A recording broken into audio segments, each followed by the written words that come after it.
Hello, everybody. Welcome to the next session of the Lodge at Endsmeet. Before we dive into today's session, let's go ahead and give one of our players an opportunity to earn a point of inspiration by giving us a recap of what happened last time. And Emily has volunteered, so Emily's recap, go ahead, take it away. Emily's recap. Session 86. Tess arrives at the Compass Rose with an escort, clearly an Asmar, who introduces herself as Zara, Tess's keeper, while she is a newborn vampire. To Claudia, Tess now spells kind of the same pine needles and clove oil, but with a new metallic kind of like tang of electricity underneath it. Danny the Dragonborn catches Cliff's attention across the bar and apologizes for running off last night and getting freaked out by the spider, Larry, and then asks if they can get a drink. When it's clear that we're leaving, they make kind of soft plans to travel to Raquel together, since that was presumably where we're going to go next. And we also kind of like when he comes back and tells us this, we sort of do some estimating about where their level is, and I can't remember. I didn't actually write it down, but I think they're like maybe level 4 or 5. And so we were like, well, do we want to do that? Because we're pursued by like hellhounds and shit. Like, and so we were like, we're like kind of jazzed to like go travel with this other party. But at that point, a 7 foot tall panther tabaxi with kind of glowy eyes, red eyes, in a strange uniform that smells like musky cologne, catches the party's eye, and Asenji's character Amos enters the scene. Sorry, Amos. Amos rolls up with a new quest lead. He has information on the Archon, the guy that is supposed to be assassinating all of these clerics, including Tess's dad, and says that Amos says that he's been in contact with the Seven Trellis, and he clarifies that he's working with them and not for them, and says that they are willing to give us more specific information about Archon, if and like Archon's location, if we can help Amos track down and dispose of this lich named Rook. Malrook. Malinrook. Who has escaped from what is called the Tetra Nexus, which is an which Amos describes as an interplanar containment facility for really powerful beings that are a threat in some way to the Prime Material. So like a holding place for them, basically. Amos used to be the warden there, but there was a prison break a year ago for reasons that he has not described, and the Nexus currently isn't operational. So like this is one of the bad guys that we need to track down and bring into custody. The Seventh Trellis has kind of basically pointed him toward us, and is using him kind of as a way to sort of barter information with us. So we agree to track down Malinrook, and then Claudia talks to Tallow, because Tallow is technically a lich himself. And Tallow basically, first of all, opens the conversation by being like, LOL, I'm so amused that Tess is a kindred. And then it tells us a bunch of stuff about liches, which I've kind of actually saved for the end so we can like all remember. Cliff kind of glumly goes and tells Danny that we can't go to Raquel because now we're off after a lich and we're in the other direction.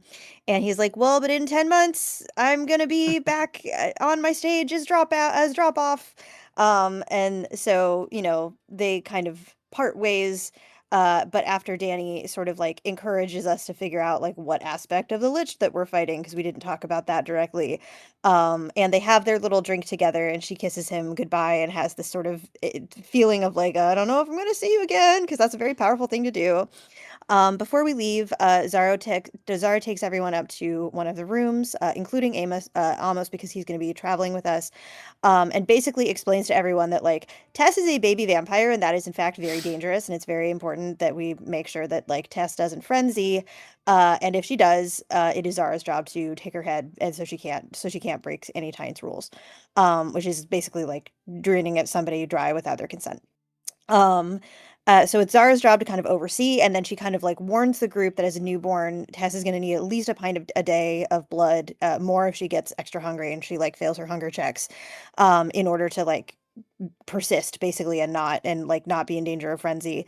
And so to help Tess stay balanced, she says that she's going to need a reliable source of blood, and just kind of looks expectantly at the group. And then Claudia and Velen are like in this very awkward position because they're having to choose like right now. And so Velen kind of like is like biting her lips and really seems hesitant about it. And so Claudia volunteers and then gets her vein like functionally tapped with like a spile. And it's interesting because usually Claudia has like a damage threshold, but like clearly Zara is like really strong and like pushes through it and does a couple of points of damage and like takes just a whole fucking pint of blood from her. And shows she's understandably like alarmed by that. Tess manages to not immediately guzzle the blood down immediately, which is good. Zara suggests that Tess take a ghoul, and Tess declines for reasons of having a complicated relationship with ghoulship, but says that she will think about it later. Upon leaving the tavern, Tess immediately fails her first blush check against sunlight and takes 20 points of radiant damage. Damn, are vampires powerful and also vulnerable in many ways? She growls in panic and then runs into a shadow. And Velen follows her and lays on hands to heal her and kind of says, like, hey, the only reason that I didn't volunteer my blood is that I really didn't want I didn't want to give you what I was feeling in that moment. Zara teaches her to blush first before going into the sunlight. And after she successfully does that, she learns that kind of while she's young, kind of like what Seeker did, she's like, she can cover up with clothes, but she can't really like guard against like little glimmers of sunlight that will happen. So that's why most vampires just don't bother with it. Quill helps her out and makes her like a little shawl that she can wear in the sunlight that will help a lot. Um, and meanwhile, Cliff politely asks Amos how hard he would like to be hit. And Amos says, not at all. And so when Cliff swings, Amos like reveals one of his like cool powers, which is that he like blinks away 10 feet away when the hit would strike. And he kind of just like goes off to kind of like get the horses and kind of cool down, and Tess pursues him and like thanks him for helping be on track and is like sorry that we can't hang out with the what Cliff basically says is the first woman that's shown interest in him in a while and could like look past the spider and stuff.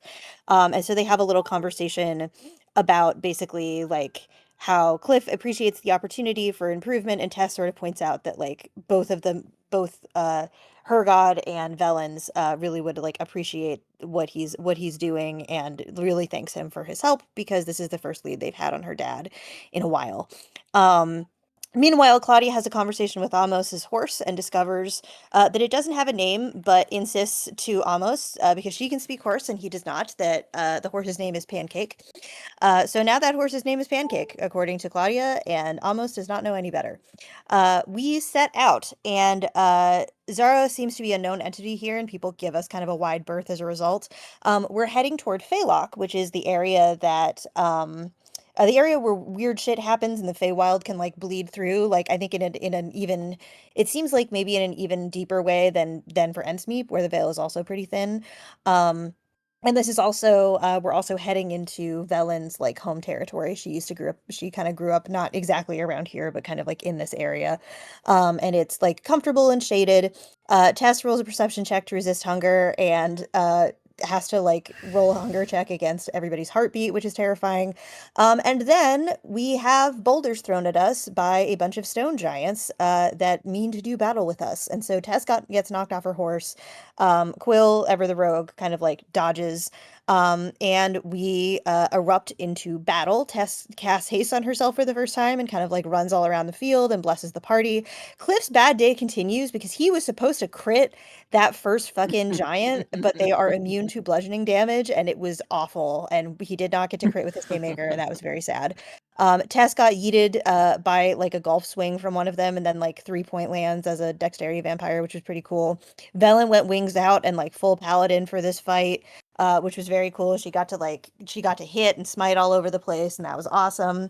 Um, and then we learned that Almos is a realm cleric, a homebrew class from Echo, and manifested the realm of Elysium, which healed people, gave him an aura that like healed people some hit points when they started to turn there, but also gave the giants disadvantage on people that were like in the aura, which was super helpful for a lot of the game. There were a bunch of things that like didn't hit or didn't hit well because of that aura. Claudia does a shit ton of damage with Talos touch and like bloodies one of the giants like immediately. Hit 4 times in a row with an action surge.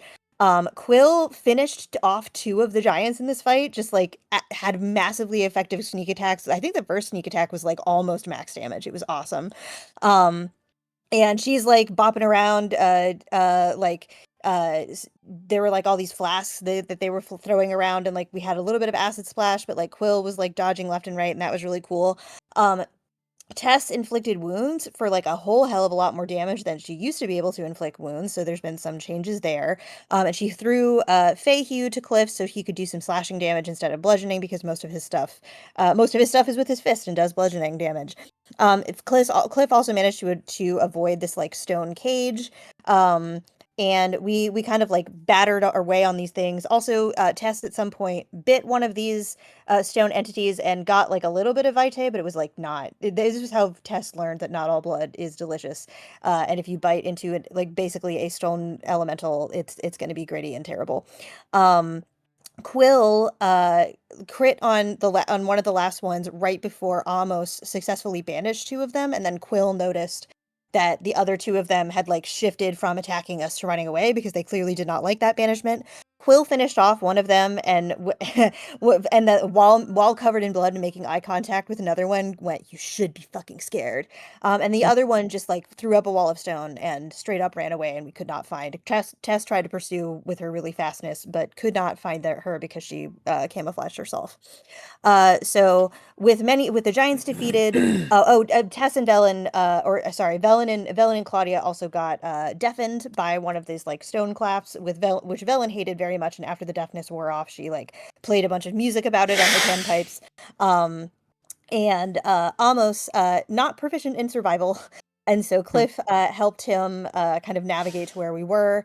And Claudia, on kind of as we were sort of getting back on the road, asked Amos if he could fight, basically meaning like, can you hurt things? Because Amos mostly did a lot of like protecting in that fight, like with the banishment and the like he other ways of sort of like making sure that dealing with these threats. And Amos said like, no, I'm pretty proficient in getting creatures to talk to me, and I am a pretty proficient torturer and stuff, but I really prefer not to like inflict harm if I can, and instead like buffing and healing and trapping and imprisoning. And we asked him, now that it was clear that he was a cleric of a god, we were like, what god are you a cleric of? Because we couldn't see his amulet. And he asked us to guess, and guessed Tysus, but that was incorrect. And then Claudia guessed Dawes and Valkene, because those are some of the gods that she knows. And it was in fact Croesus, the god of judgment, which makes sense for a warden of a, for a warden of a like interplanar prison. And Amos explains that Croesus kind of like holds the final judgment, and Amos is just kind of like a vehicle of his will. And Tess asked if he thinks that any of the people at the prison could change, and Amos said maybe, but not many, and certainly not this lich.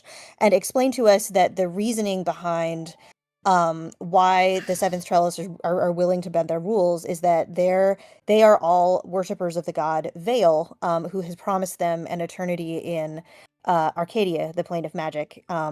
And that is in fact where this lich is trying to reach so he can gain ultimate power. And if that happens, it's gonna fuck over all the people that have died, that are like worshippers of Vale. So the Seventh Trellis is willing to kind of bend their rules for us a little bit. The Seventh Trellis also said, and this is very important, they will not be hunting any more clerics until we have either captured Malrook or die trying. So at least we are staying the execution of hopefully, theoretically, of this Tendra cleric. And that's where we ended. Were you gonna tell us the uh lich stuff that you glossed over? Oh You want to save it yeah. for the end? The stuff. Sorry. Good point. Stuff for the lich fight. Was that Rook is still in a weak. He's not like a full lich. He's still in a weakened state, but obviously still very dangerous. He has a demi-plane within the astral sea. And we need to locate what is called a veil caster in order to do like a targeted planar shift for all of us. Liches require a phylactery to that is kind of their soul's house basically, and we need to like find the phylactery so we can put him back in it. A lich requires to feed on an emotion that is kind of how they maintain their immortality, and this particular lich's is rage. So we need to basically gain control of the phylactery, destroy the corporeal form of this person, of this lich, and then also, importantly, suppress the lich's soul, because the Lich could just take over another body, which is probably going to be one of us. And so magic circle was the means for that was suggested. And it's unclear if like dispel magic could do something, but like apparently magic circle is the traditional way to do that. Liches are also resistant to all forms of damage, but elemental damage is like particularly useful typically because they're like I imagine they're resistant to that too, but it's like it's easiest to cut through. They also have some kind of damage threshold in the way that Claudia does in her werewolf form. That's, And there was some text RP. There was some text RP. And the text RP, but I was not part of that, so I think that one of y'all should. Yeah, why don't you guys give just a quick sum yourself. up of the text RP between the two of you? It was between Viren and Amos, by the way. It was not between Viren. Viren is not in this campaign. It was absolutely Viren. No, I fucked up. As is normal. It was between Cliff and Amos. Do you want to take this one, Sleepy? Yeah, sure. Cliff came up to Amos to apologize for trying to hit him. From there, they made some small talk. Cliff inadvertently offended Amos by calling him a pacifist and a just a lead torturer in a time prison, which did not go over well. Amos then got a little indignant and explained his job, to which Cliff basically and he Amos also apologized for the earlier thing where he ruined Cliff's date, and explained that he's not actually a pacifist, he just doesn't like killing.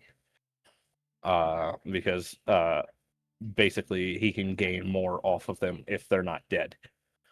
Cliff explains he just met her, it's whatever. And they find some common ground in that and begin talking about what's going on and if Amos is sure he wants to do this with them because he doesn't know them at all. We find out Amos has a wife and that he is fully prepared to do kind of whatever it takes. He's never lost any of these guys since trying to get them back. And Freedy, I guess, came close, but gave him the small scar under his eye. Or on his eye, sorry. It says under, but it looks like it's on. It's hard to tell. Somewhere. And basically says that Cliff expresses a lot of worry over basically the what's going to happen with this fight and especially after this fight with this party and the implications there with it being a rage lich and having a fresh vampire who's only thinking about vengeance, should go great. And Amos gives him a small blessing as Cliff returns to his portion of the his part in the party order. Let me know if I missed anything. No, that was great. Nailed it. Yeah, I think you got it covered. Well done. With that done, and with inspirations awarded both to Emily and Sleepy and Asenji for their performances, we will go ahead and resume our session as you guys are traveling west of Crosshatch, west of everything, it appears. You are out in the middle of goddamn nowhere. You are following the directions of the memory of a man who saw this place on a map years ago and knows it's out here somewhere. So, as it gets later in the day, those of you who are proficient in survival become aware that as it's going to get dark, you should find a place to camp. Let me go ahead and pull you guys over to the forest. It is chilly. There is no snow on the ground out here, as the canopy has prevented most of it from hitting the ground, and it seems like this area is much more temperate than your original voyage south to Crosshatch. That being said, it's cold. The forest is not particularly welcoming. And as you guys are making your way westwardly, Cliff, I believe you were leading the charge on the being a ranger. No, actually, it's a Sinji and sorry, it's Amos and God, I can never remember. Quill? Quill, thank you. Quill are the two up front. No, I meant on the survival roll. Oh yeah, I think me and Claudia have the survival. Yeah. Yeah, if So, I remember right, you helping. rolled an 11. I haven't rolled anything for this. Last time you rolled last an time. 11. Yeah, It was not a good. 10. Oh, I gave you too Looking much at credit. it. I'm sorry. Oh, I'm looking at it. Okay. So, as you guys are, this is the wrong playlist. Okay. You guys are making your way out into the woods. It is getting darker. It's cold. Quill, you are up front and you have perhaps the most consistently sharp eyes in the party. Because even when you roll a failure, it's still a 24. No one's butthurt about that. As you are looking out through the woods, you notice something weird. Now that in itself is not weird. You've seen a lot of weird shit since you've joined this group. But this weird is even weird for them. There are moments looking through the canopy, you can see the sky beyond, which is getting darker, more orange and purple into dusk as Pyrrhus and Tyrrhus are setting. And as they are setting, you swear you see ripples in the sky, as if a pond skater off the surface of water.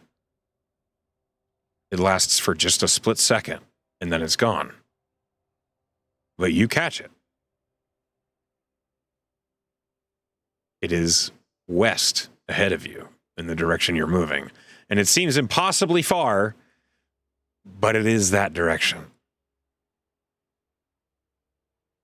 So I'll kind of like quietly like wave my hand for like to kind of like get everybody's attention and then like quietly explain what I saw.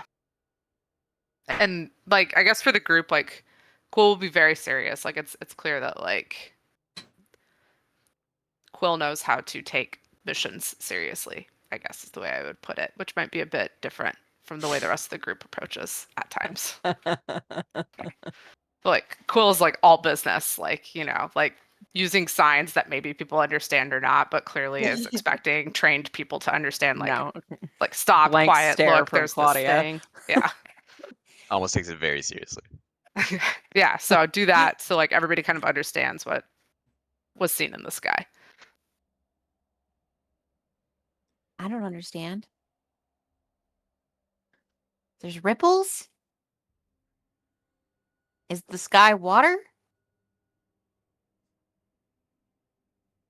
I think I'll kind of look at Amos and say, well, you seem to be the one leading us out here. Does it mean anything to you? Perhaps something trying to hide?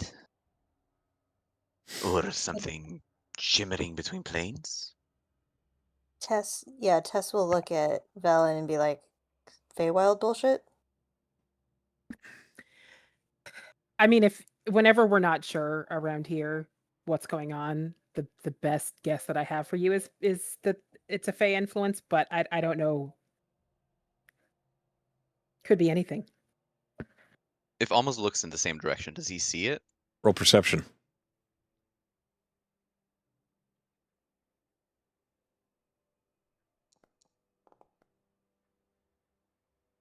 $23. 23.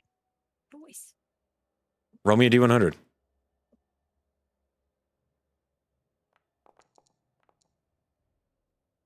$13. Ooh. Big on 13 today. You stare for a long moment in the direction that Quill pointed out to you. And just when you begin to think that it's nothing, or maybe you missed it, a skating ripple across the sky. Unmistakable. Tiny. Hard to see, but you see it.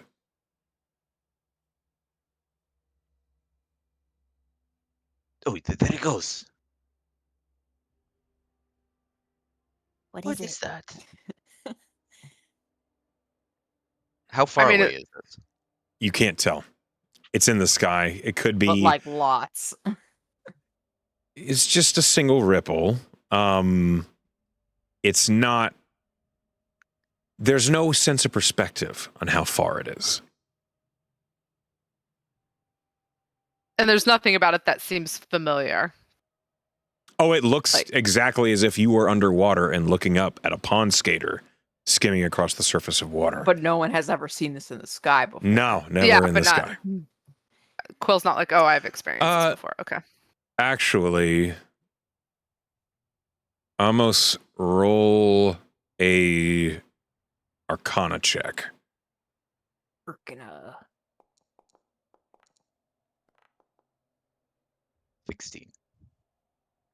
No, you don't know what this is. You've never seen this before. It's tough.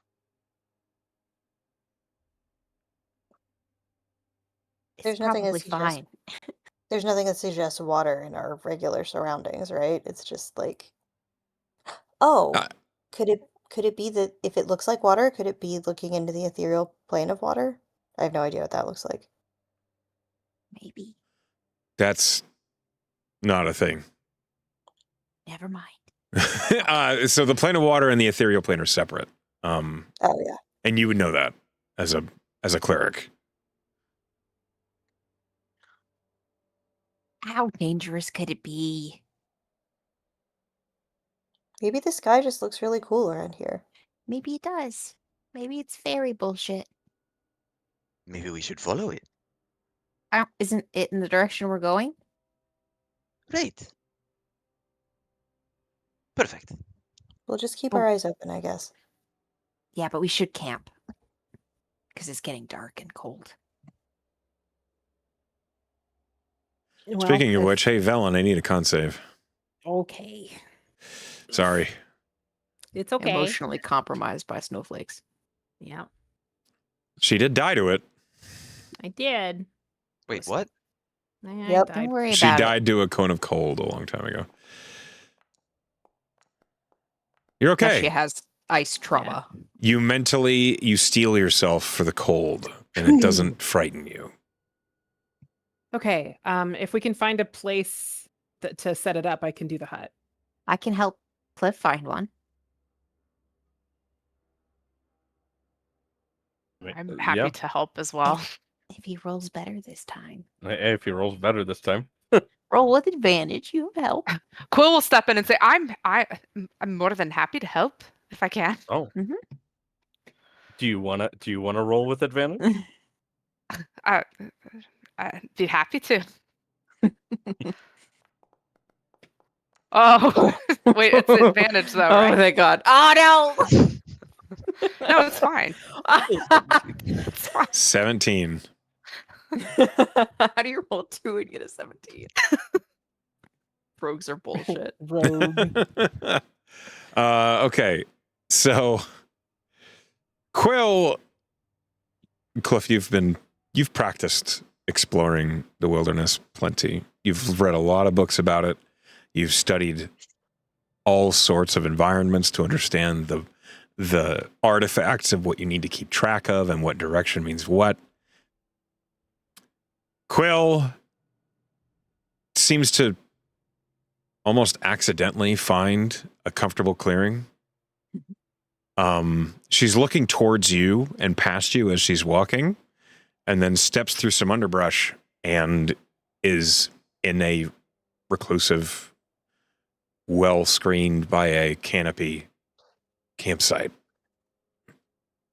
Well done. You make it look so easy.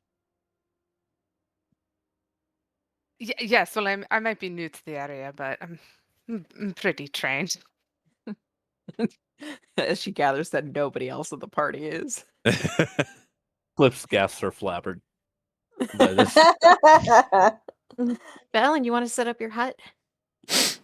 Yeah. Velen will start doing her hut dance for the next 10 minutes. Or Okay. shuffle.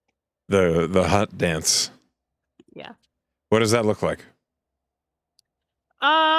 Let's see. You can't say stuff like that and not, be ready to It's always describe a it. dance.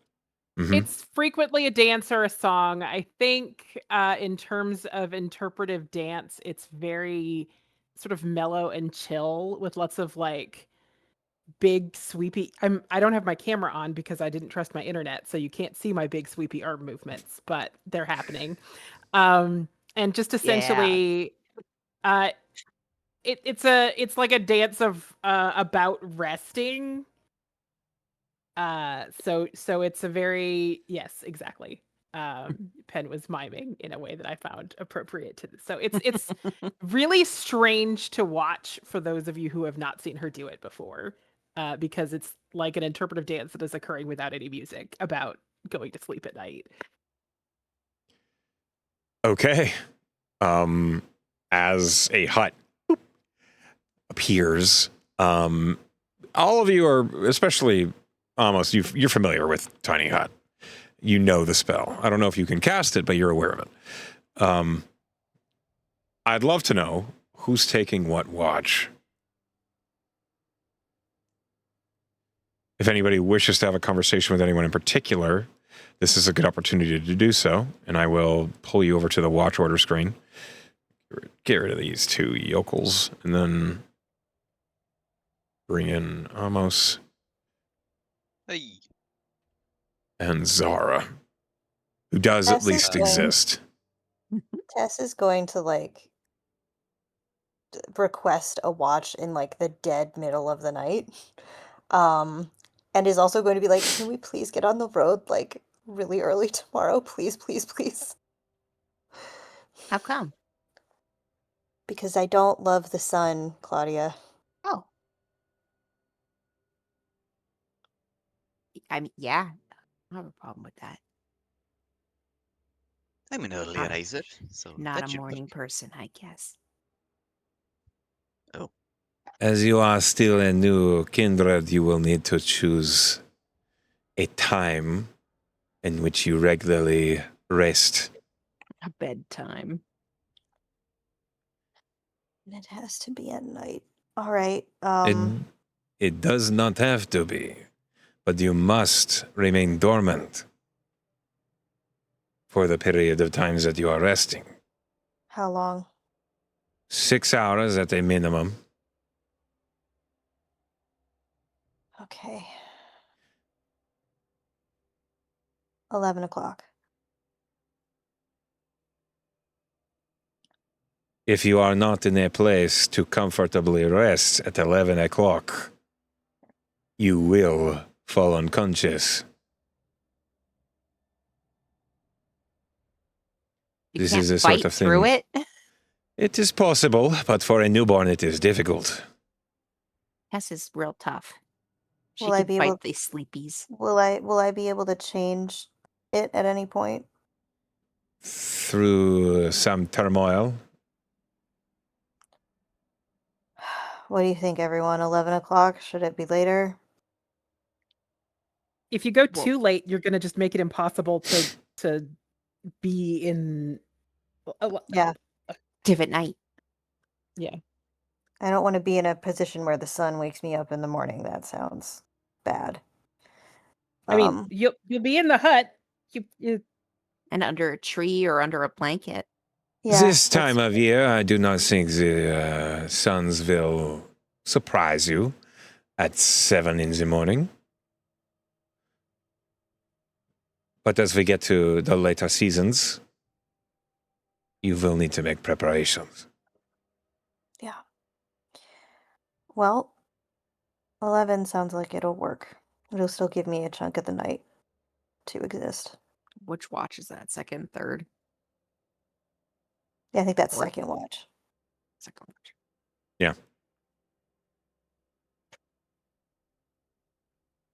Okay, so Tess, does that mean you're on first? Yeah, I guess I'll take first watch in that case. Okay. Everybody else, go ahead and place yourself where your watch will I'll be. cuss out. There. Almost is Echo. gonna grab first watch as well and cast Clerics. Forbiddance.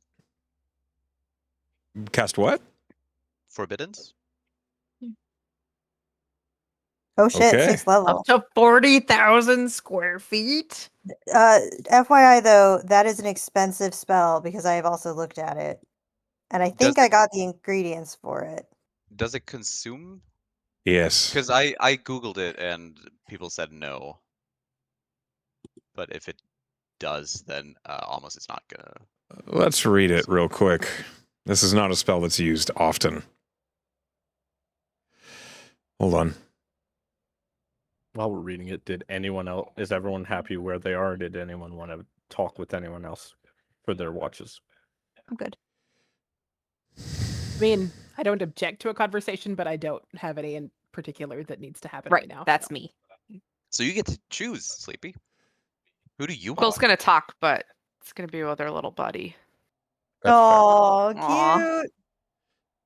cute. Okay, so it consumes the component if you are casting it again in the same instance to make it last permanently. Oh. Okay. Oh. That's cool. Otherwise, it only Every lasts for one day. 30 days in the same location. Yes. So if Yeah. this random campsite you really want to prevent people from extraplanar traveling to, you can spend 30 days casting it over and over. But I imagine you have other shit you have to do. Probably. I was thinking just for the Yeah, night. for our house. You And can maybe cast it just for the for- night, and it will not use up the material. That's rad as hell. Cool. Then I'm gonna keep fey creatures out because that's that smart. was theory. Smart. Okay, you forbid the Fae from entering this little ring. And as you do, I'd love to know what the spell looks like for you. Because this is a ward, and it's a powerful one. So almost kind of takes this, what is it, ruby dust, It is ruby dust, 1,000 gold of it. rubs it on his hands and kind of places it neatly in a pile in the middle of the campsite. And emanating from this over the course of the 10 minutes it takes to cast are chains that circle their way along the ground and kind of encase the entire land in almost like magical chains. Okay. As this is happening, I need Cliff. I need you to roll a perception check. Basically gonna boot some phase.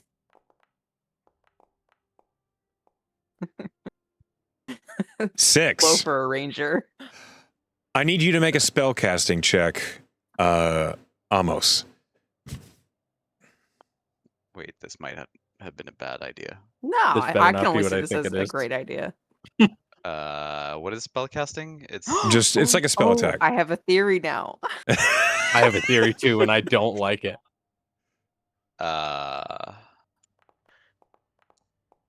Real good. Oh, it's good.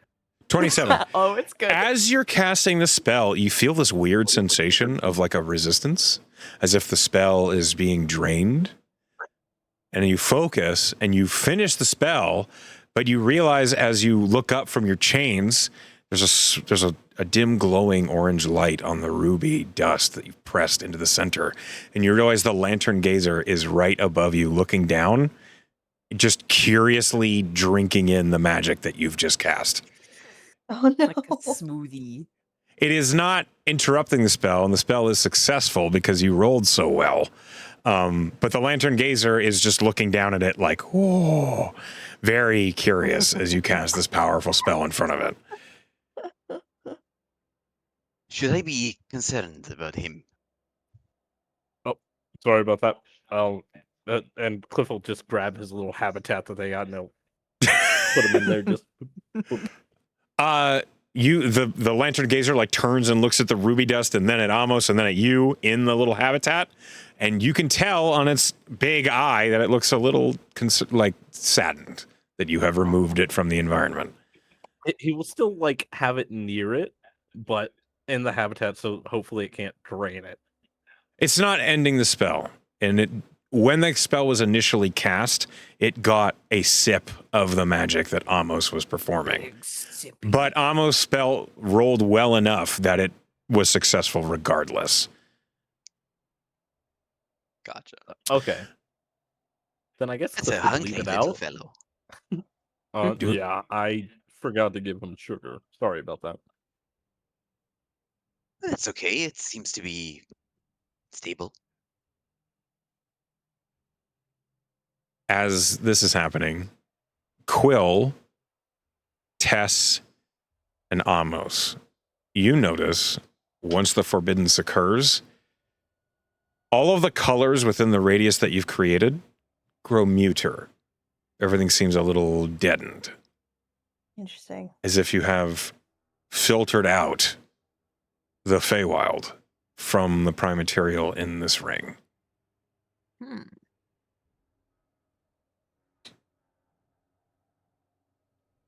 Hey, Echo, speaking of hunger, do you want me to roll anything to see if I like made it this long before Homie, drinking that? don't you worry. I will tell you. That's such a threatening aura. I was trying to keep myself honest. Gosh. I appreciate it, but don't worry. Don't worry, I'm gonna make you suffer. You don't have to remind me. You made choices. I love choices, especially the bad ones. We know. First watch. Tess and Amos. Mm-hmm. Do you have any conversations? Amos is going to keep Tess under very sharp scrutiny and Sure. A pillow, just just making sure that she's okay. Here's a question for you, SNG. How clear is it that he is like not just watching but like monitoring her? Ooh, roll an insight. I Yeah, I'm guess? happy to roll insight about it. Yeah. What do I roll in response?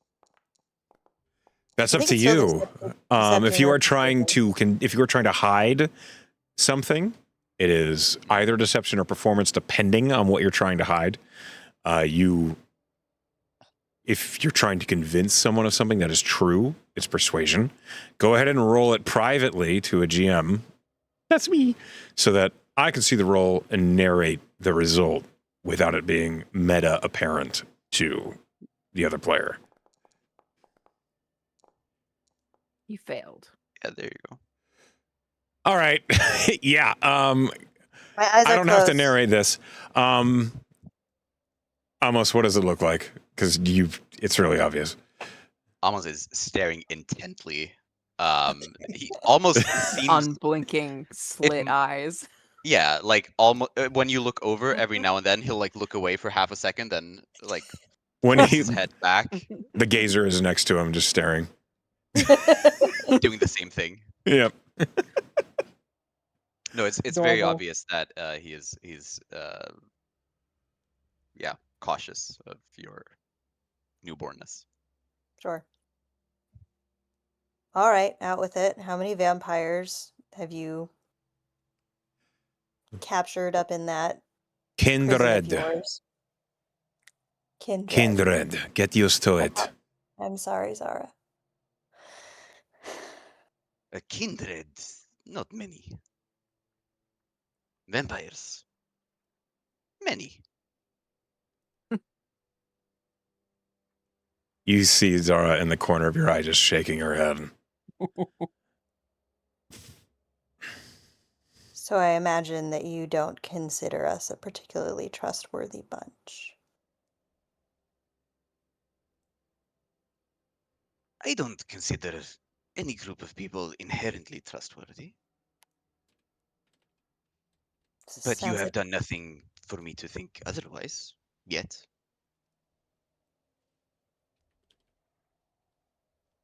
I'm just a bit wary of newborns, particularly. They tend to have less control. understandable. I don't begrudge you some caution. How long have you been one of these? One day. A single day? Yeah, you showed up at a pretty important turning point for me. Ah. Well, how do you feel? Different.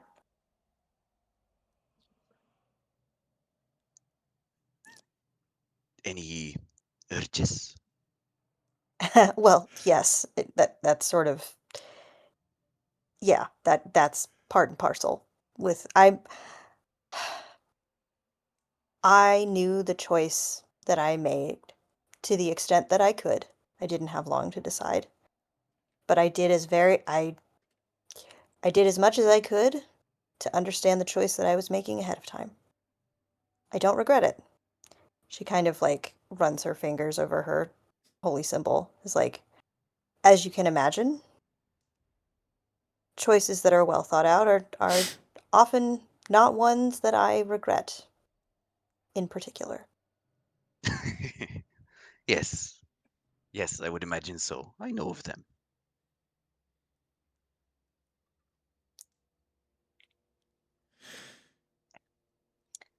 Though I will say, um, whether or not you trust me, which is understandable. It's understandable to not trust any of us. You haven't really met us except for one day. Um, but it is nice to be in the company of another cleric. Oh, the pleasure is all mine. And I'm sure you are a fine person. What do you mean when you say that? What is a fine person to you? Someone trustworthy and strong. Physically strong? Mentally strong? Emotionally strong?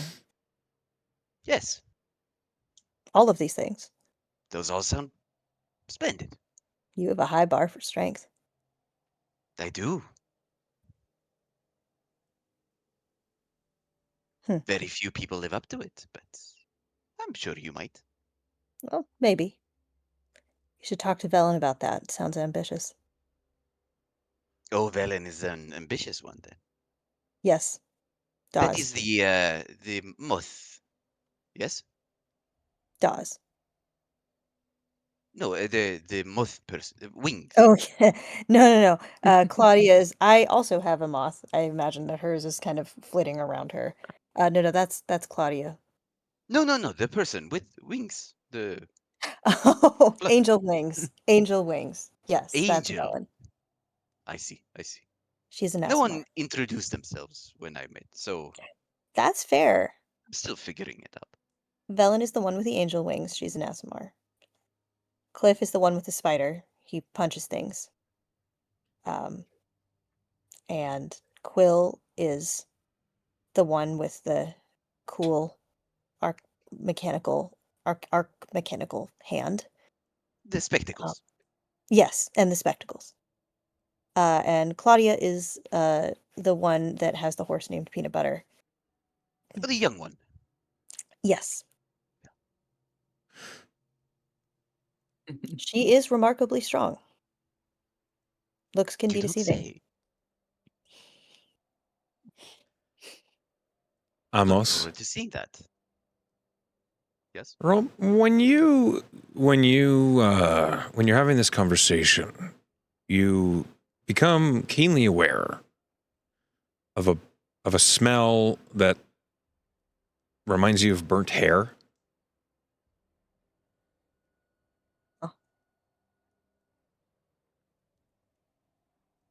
Do you smell that? Can I roll a perception to like Well, it's understand? weird to you because you're in the tiny hut and smells don't really penetrate the tiny hut because the atmosphere doesn't really enter or leave the hut. Huh. And as you look around, you see Claudia in her bedroll. The back of her neck, wolf hair is peering up and just radiant energy is burning her. Whoa, whoa, I need you to whoa. roll 5d10, Amos. Because you forbade Faye. And Claudia is one. Oh, good. You rolled trash. 13. Okay. Claudia, you're having a terrible nightmare. Oh. You're having this horrible, awful dream about being scorched with brands as you're running from people you don't know, and none of them having any real faces. It's all just silhouettes.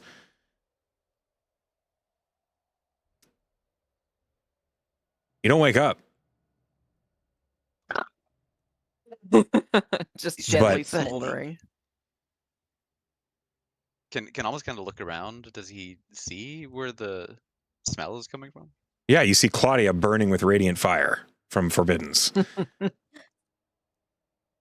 What is she? She was born in the Feywild. Oh, I should have told Fey? you. The Fae! Oh God! Almost going to like panic and start dismantling the Forbiddens. I will say you can set a password. Yeah, well, you're asleep. Wake me the fuck. That's a good point. He would probably know that. He would walk over and shake Claudia awake. Claudia, God, you're I was taking having the radiant worst damage. dream. Ow! The dream still hurts. Say Nexus. Say Nexus. Nexus? It immediately Okay, stops. Someone pushed me into the campfire. No. It's okay. Yes. You're okay. Yes. You can go back to sleep now. Claudia, Okay. take 9 points back, please. Okay. Man, you're lucky he rolled so bad on that spell. Aw. Holy crap. It's like I like to think that like just the ends of her hair are just like you put them in a flat iron too long and they're just burnt. Okay, you recover 9. That's a mass Nice. healing word. Did you mean to do that? Oh, I didn't mean to do mass. Sorry, I meant to do just the regular fucking. Everyone suddenly Everyone just. Yeah, I meant to do a level 3 for regular healing on her. Okay, then it should be much higher than 9. Yeah. Here, let me try that again with the regular thing. Hang on. Do I have? Oh my god, did I not pack?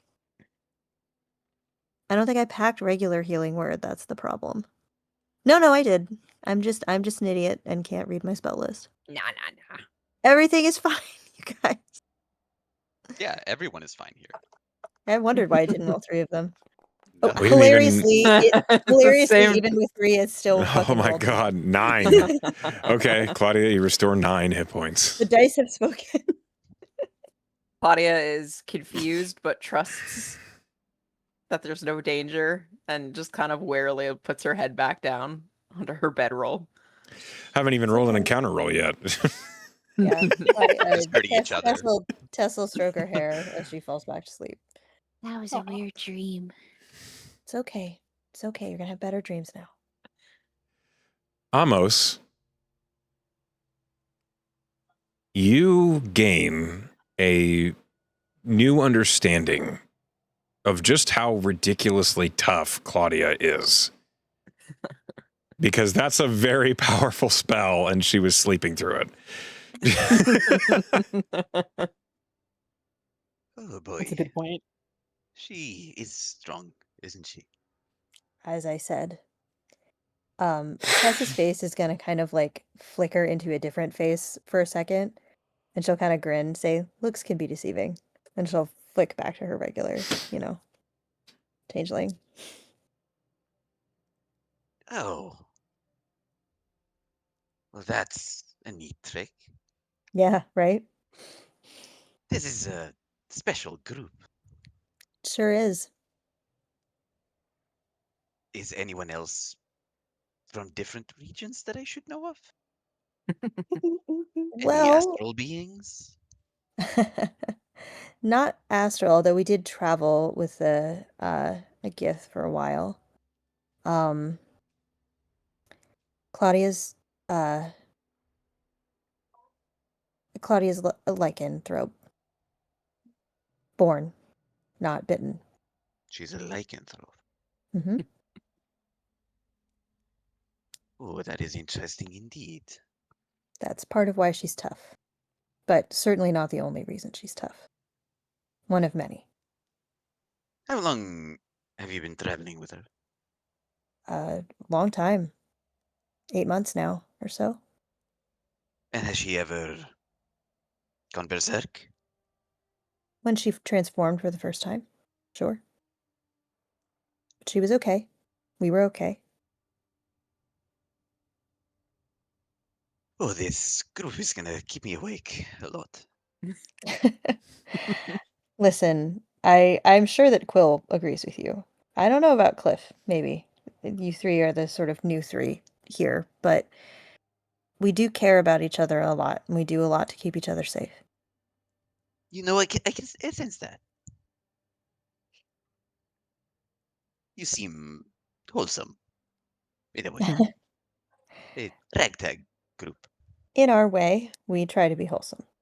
Don't let Velen hear you say that, though.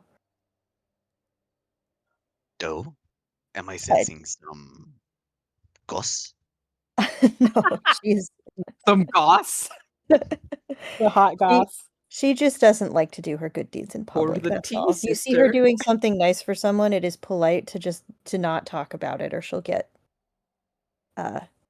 defensive and quiet. Noted. And sometimes she blushes. It's real cute. Cute, eh? Have you seen her? Come on. No, You're married, not dead. I have not looked upon any other creature the way I look upon my wife.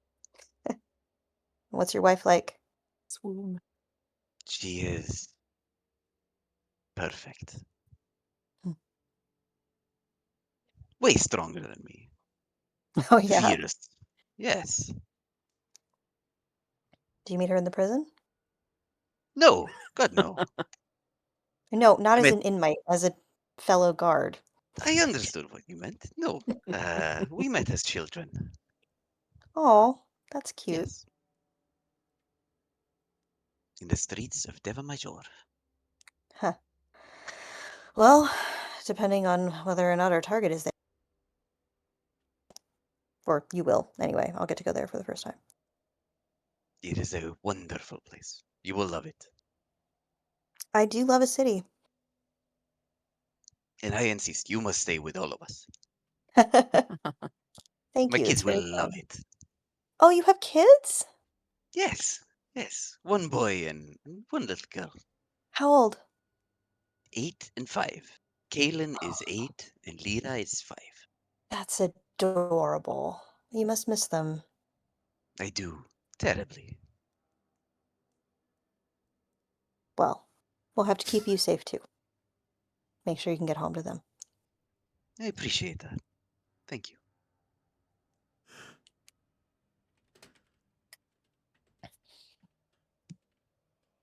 Do you want a perception check from us, Echo?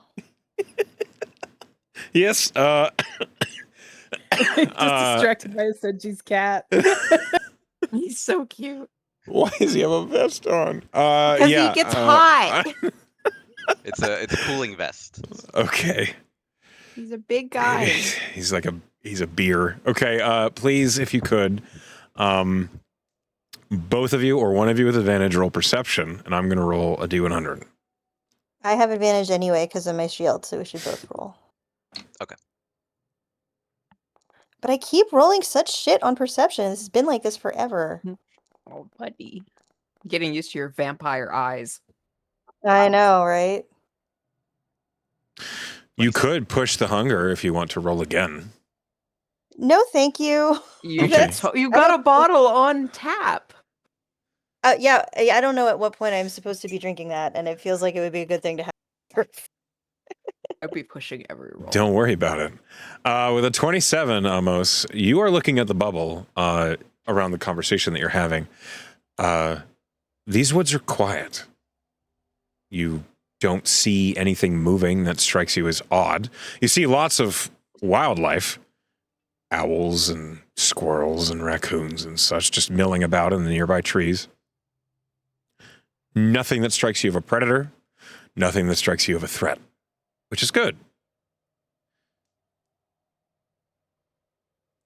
However, No, that's it. okay. Full stop. Sometimes it's what it says on the tin. And if Amos is looking in the direction of where he saw the ripple, does he still see it? Roll a D100. That's a good point. If we have our ooh 93. No? Nothing. Kind of a cloudy sky. Very dull, dark gray. Probably going to snow in the morning. You don't see any ripple.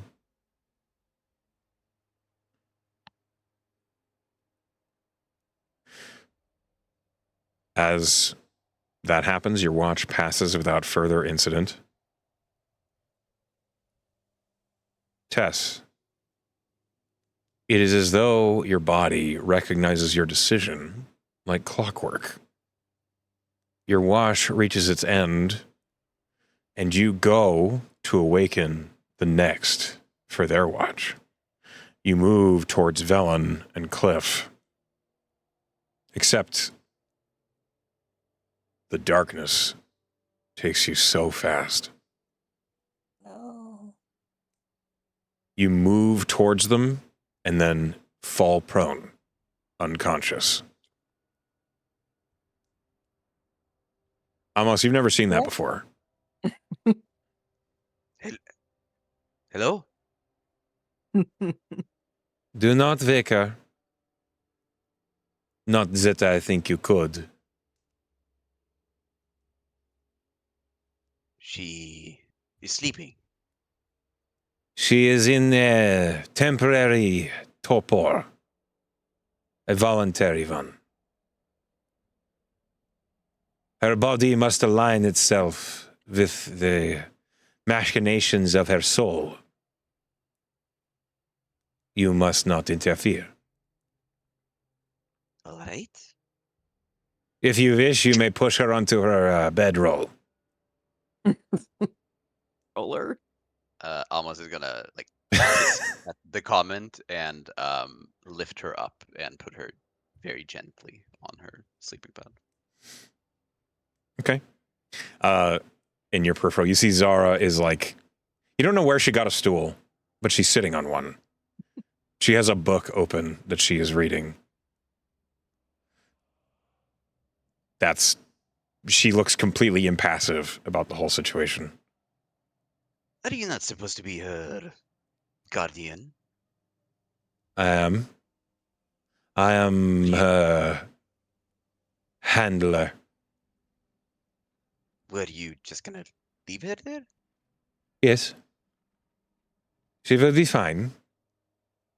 We are made of sterner stuff.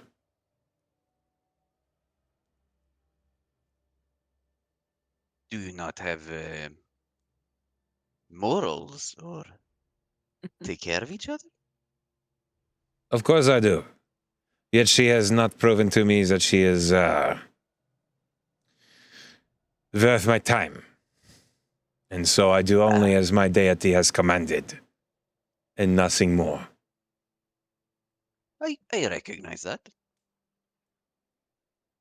I think in a similar way.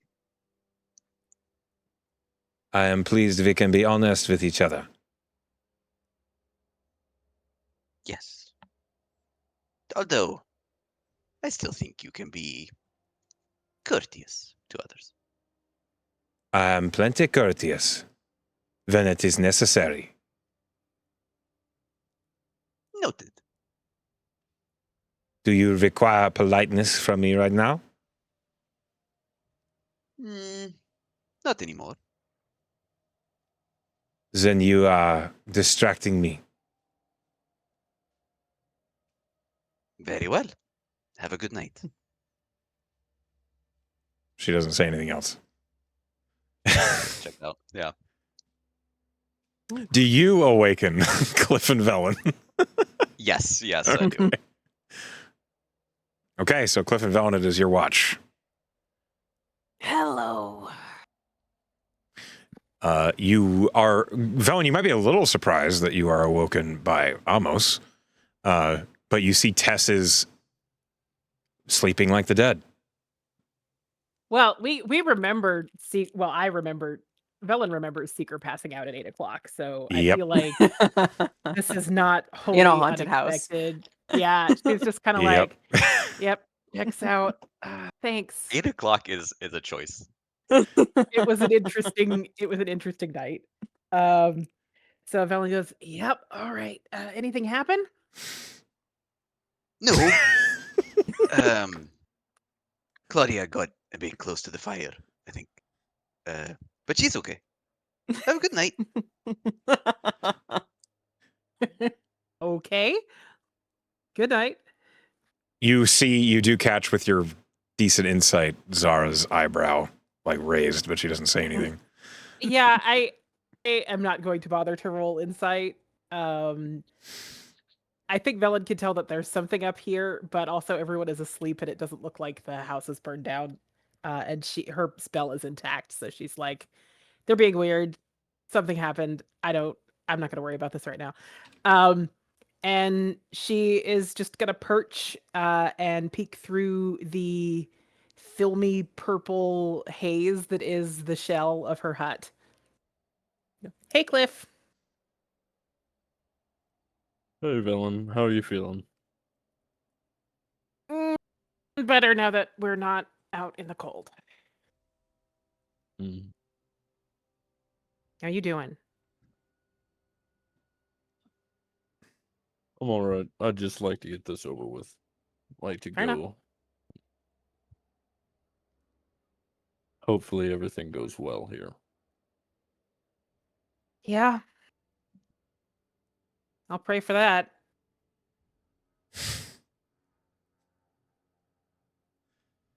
Cliff is going to he's gonna start unattuning and reattuning to things. You watch him pull out his the ward of barriers, and he's gonna unattune and reattune to it, designating necrotic because that's what he assumes the lich is gonna hit him with. And he's going to unattune to his belt of equality, and he's going to put that in his pack, and he's going to pull out Feyhue. And Yes. Is Yes. that a ghost? I guess. The ghost of Feyhue. And he will attune to Feyhue.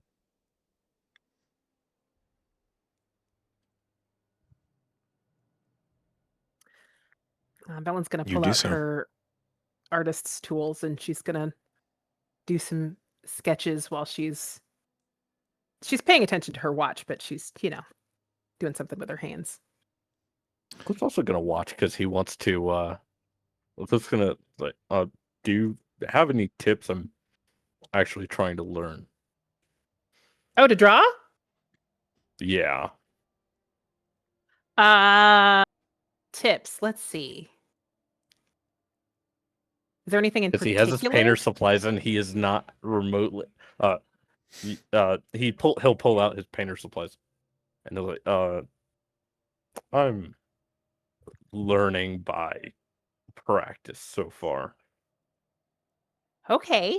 That's fun. Is there anything in particular you want to draw, or you just want to get the old creativity bone? I'd prefer realism.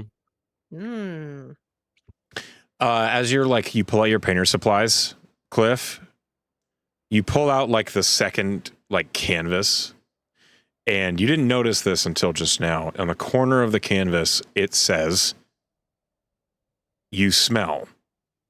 And there's a little paw print. And it's very, What? very childlike cute. handwriting. Yeah. Cliff knows who it is. He smiles at that. He's going to keep that one to the side.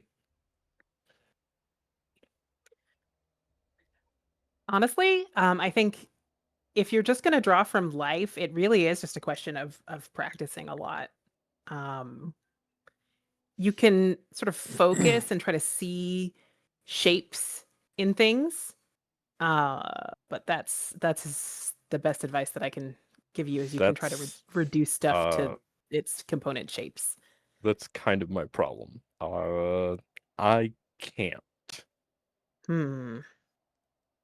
I struggle with picturing things.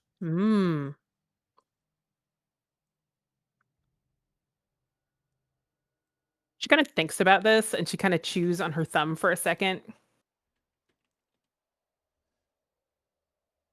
And she's gonna start digging in her pack, and she's gonna pull out her marvelous pigments, and she is going to slide the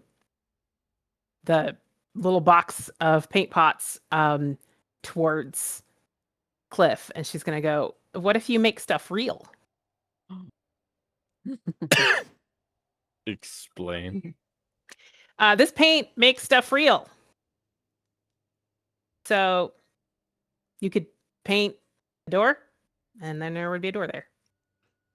I have never done anything that useful with it, actually. I mostly do stupid stuff. But I have about 2/3 of a pound of it left. That's a very specific measurement. Yeah. So that's what, 5 point something ounces? A pound is 16 ounces. Oh, 16. Sorry. What was I thinking? It's 8. I was thinking half pound. Sorry. So it's like 11 ounces, basically. Yeah. You can create a 3-dimensional object by painting it in 2 dimensions. Nothing you make can be really expensive. So if you paint something that's super valuable, it'll be a fake. But if you want to paint just something, then you could then have the something. Well, if I could paint the something, why would I need to see the something to paint the something? Well, if you paint something in 2 dimensions and then you're holding it in 3 dimensions, you can see the places in it where you goofed. You're just having Because a that'll- reference. Well, I mean, out of character, yes, but that's less fun. Cliff does not You're like understand working that. backwards to paint It's the reference. exactly the wrong way around. Yeah. So Velen is going to use the a small portion of the marvelous pigments to paint a pillow, and then she's going to hand Cliff the pillow. This is a very normal thing to do. What do you paint it on? Just paper. I mean, I've got my sketch pad. Okay, like, right sure. here. All right. Yeah, that's fine. So Where the pillow is drawn on the paper, you see that like that paper falls away, and there's like a strangely rectangular hole in that sheet of paper. And you see the parts here where I kind of shaded it okay, it's softer. And then the parts here where it was just kind of squarish, it's a little less good. It's less of a good pillow. I understand what it does. I don't see how I would be able to paint something to be lifelike if I can't paint it on 2D.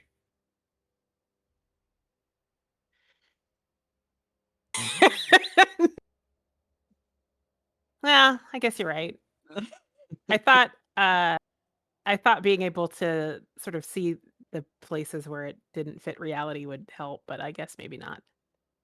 I am impressed at your willingness to use up an artifact in such a flippant manner.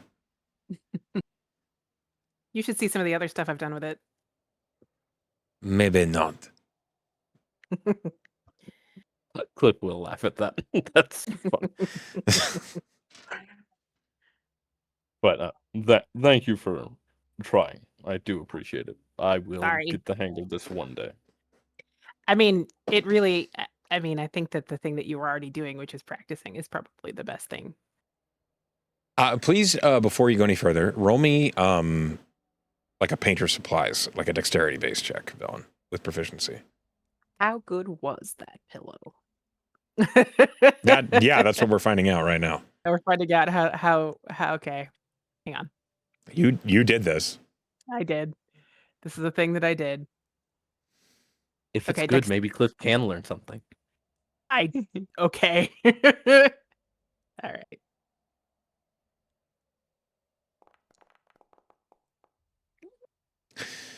That's not good. No, it's a alright. pillow.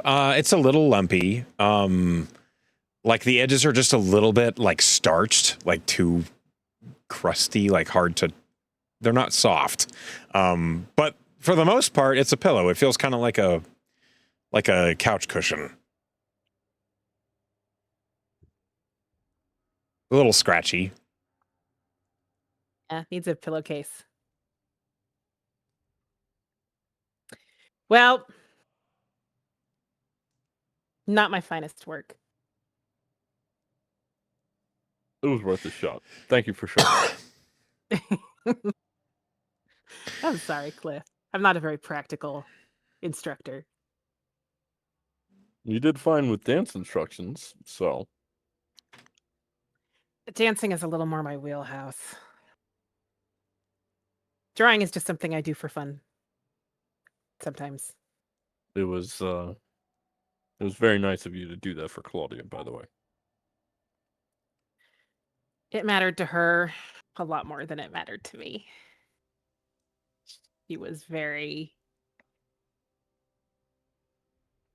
Dancing was a part of her life before, and it, I think, was the only part of her life before that she actually enjoyed, besides having a brother.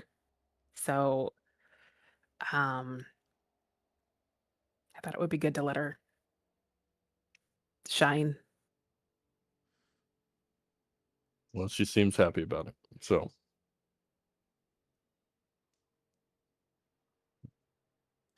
Okay. In this moment, I need a perception check from both of yous, or one of yous at advantage. You Cliff just will both do give give advantage to Velen because I think she's probably got better perception. Well, we'll see. Oh, yeah, I rolled really good. That's a crit. 27. A 19 and a 20. Yeah. Okay. Someone else roll a D100. Let me get a D100 from Quill.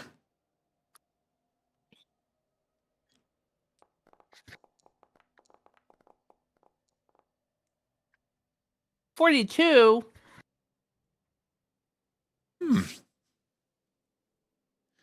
Interesting. No one's gonna say. I need a D6.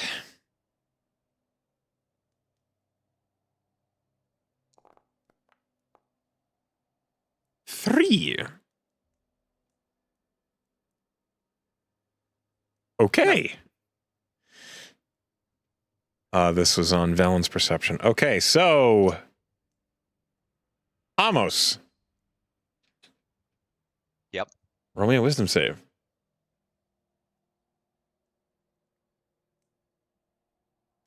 You're a cleric, you'll be fine. You haven't rolled like below a 17. 27. 27. You're having a nightmare. You are having a brutal nightmare. And it's one you've had before. But this time it's clearer, as perhaps it has something to do with your focus on their goal, that you're making progress. But the nightmare always takes place the same. You're in the Tetra Nexus, the prison side. You're making your way down one of the longest corridors, one of the most protected ones, with the heavy abjuration wards along each corner that keeps each cell in plain view with an invisible wall of force so you can monitor the inmates, ensuring that they are not performing any somatics despite the suppression that is controlling them. Tonight, you're making your way down this corridor, and you look through the wall of force, and you see the emaciated, tired, bound form of Malrin Rook. He is suspended, blue magical chains wrapped around his waist, holding him high in the middle of the cell. His head is downcast.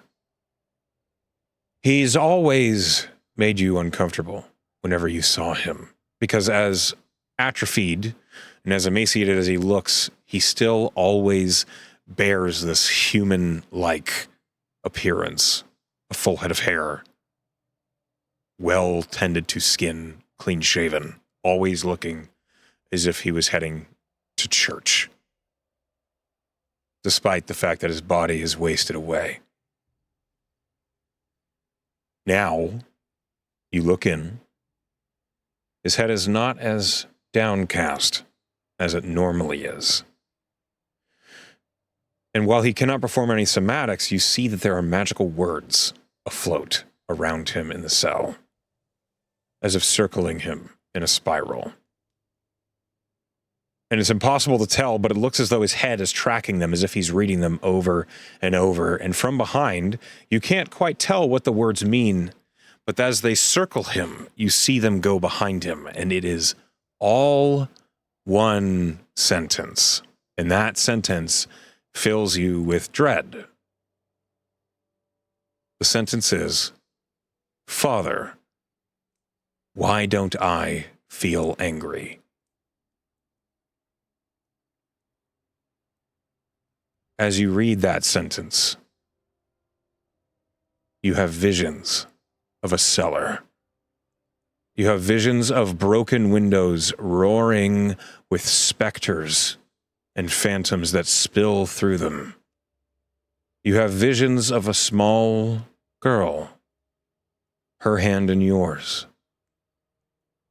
And while she looks afraid, she's screaming those words at you over and over.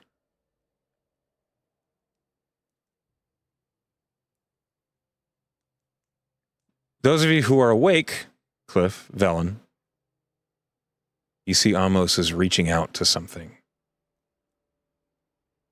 You see tears are running down his cheeks, though his eyes are closed.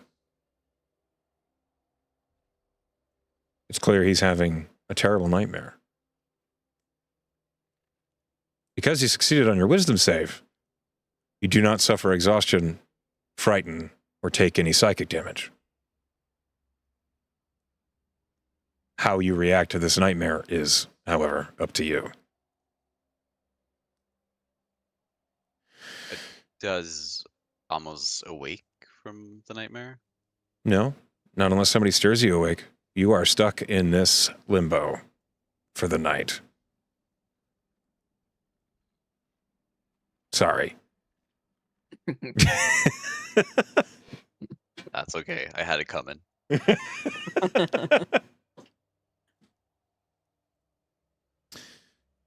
Cliff, Velen? So we see that he is having this issue. It is not ignorable. Okay. Should we wake him? Maybe. He looks pretty effed up. I feel like if I Right. were... Yeah. Cliff will go over and kind of nudge him with his foot. Hey. Hey. You have to say "Psst, psst, psst, psst." I think Velen is gonna go up to where he's sleeping, and she's gonna kind of crouch over his bedroll by his feet, and she's going to cast heroism on him.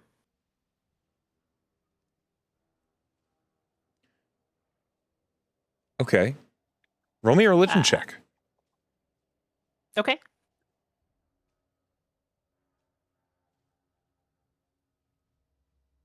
Doot doot.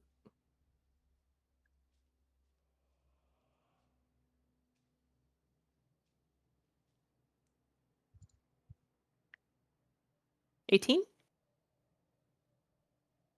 Within 18, two things happen. Suddenly, in the nightmare, almost you suddenly feel separated. You feel as though you're looking at someone else's struggle, no longer your own. You feel this barrier suddenly cut you off from it, recognizing that it's not your pain that you're looking at. That doesn't make it any less harsh, but it removes the emotional tie. You no longer see as though it's happening to you. That helps distance yourself from it. It helps isolate, prevents you from getting afraid as the heroism takes effect. Velen, as you cast the spell, what does heroism look like from you? And be prepared, because I'm going to tweak it. Okay. I think this is the first time that she's actually cast this since developing those paladin levels, and I think a lot of her magic from Dawes, like all of her magic is from Dawes to a degree, just because of that's her bloodline. But her actual champion magic, a lot of it is kind of goldish themed. And so there's like a dawnlit hue that sort of rises off of her as she sort of just reaches out and touches his pob. um um um and so it's really just kind of an infusion of sort of the golden energy just from her fingertips and then into the person she's touching. Okay. As you do that, it is unique for you. You've never cast this before, but the way it feels and the way it happens feels right. As you look at him, and Cliff, you see this as well. These gold strands of energy kind of sink into his pob, run up through his body. Sorry, I ruined the drama of my own That's moment. fine. He's a cutie patootie. So as the golden threads run up his body, up towards his face, reinforcing him against things that might imply fear, you see over his closed eyes, glowing dark gray and orange, are a pair of silhouetted eyes that open, and they are split down the middle. And you immediately recognize an image you've seen before, Velen. You recognize the symbol of Sanathoth. Oh my God, Emily, you were right. Bella goes, huh. Well, okay. At the same time, you what is see that? you also see Amos's body relax. His arm drops back down to his side. The tears stop. Lord of Nightmares is sending a message.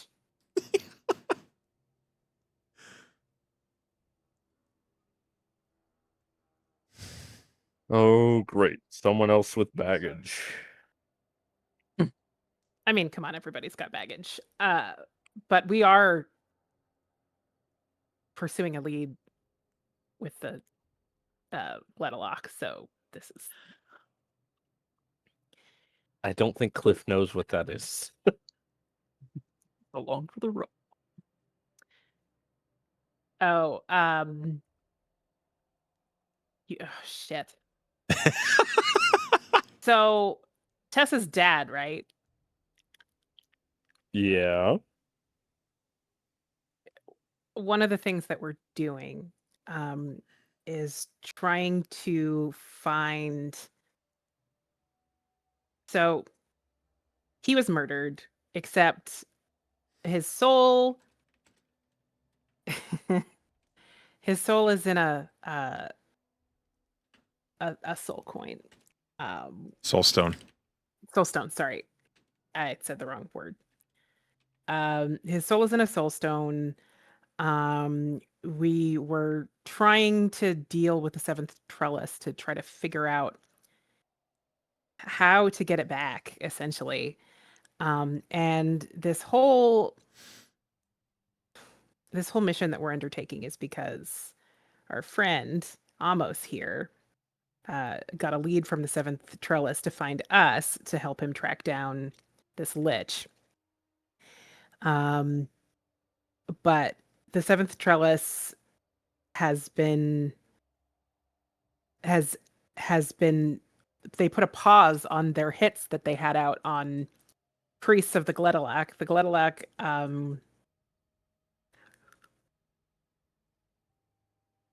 is essentially a tier of gods that can impact the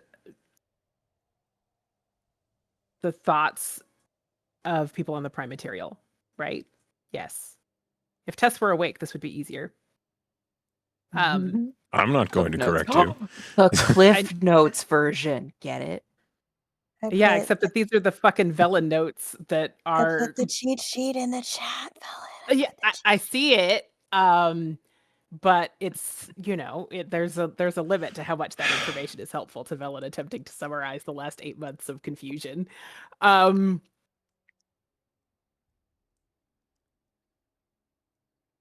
Anyway, Sanathoth is all mixed up in this, and he has apparently, that was his symbol appearing over almost just now. Okay, So- so you guys have history. Got it. Yeah, that's accurate.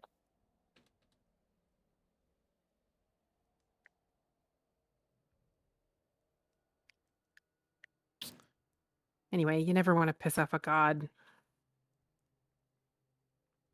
if you can avoid it.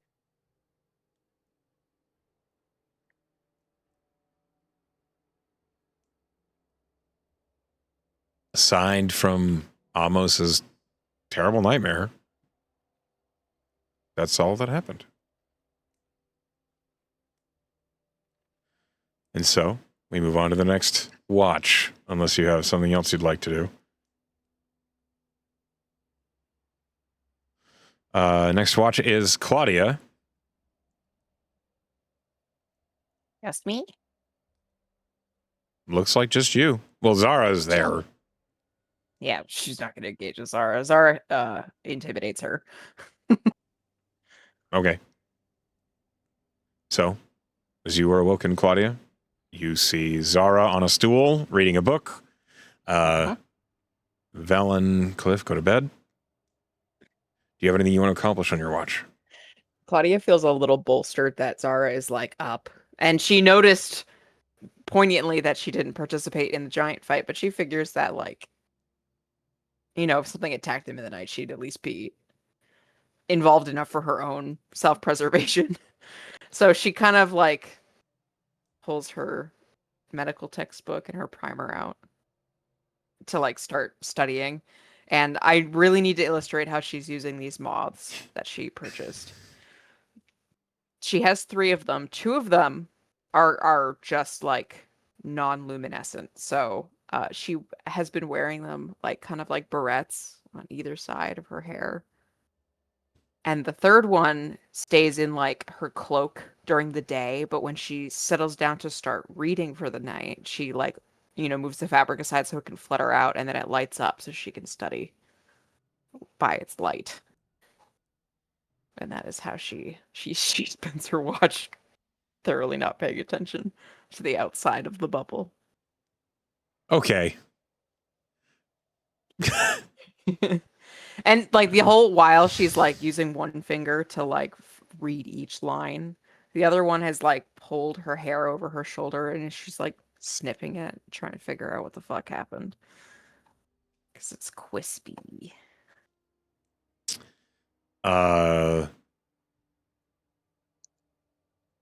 Well, Zara doesn't say anything or Yeah, even she pay figured much she attention to you. But because of your actions during this watch, roll me perception at disadvantage. Okay. Is it smell based? No, I have to ask. I know.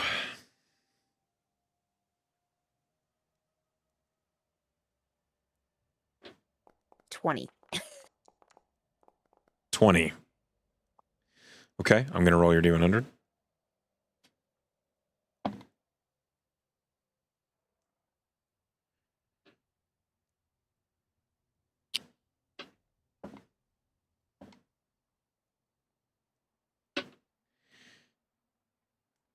Nothing appears to happen during your watch.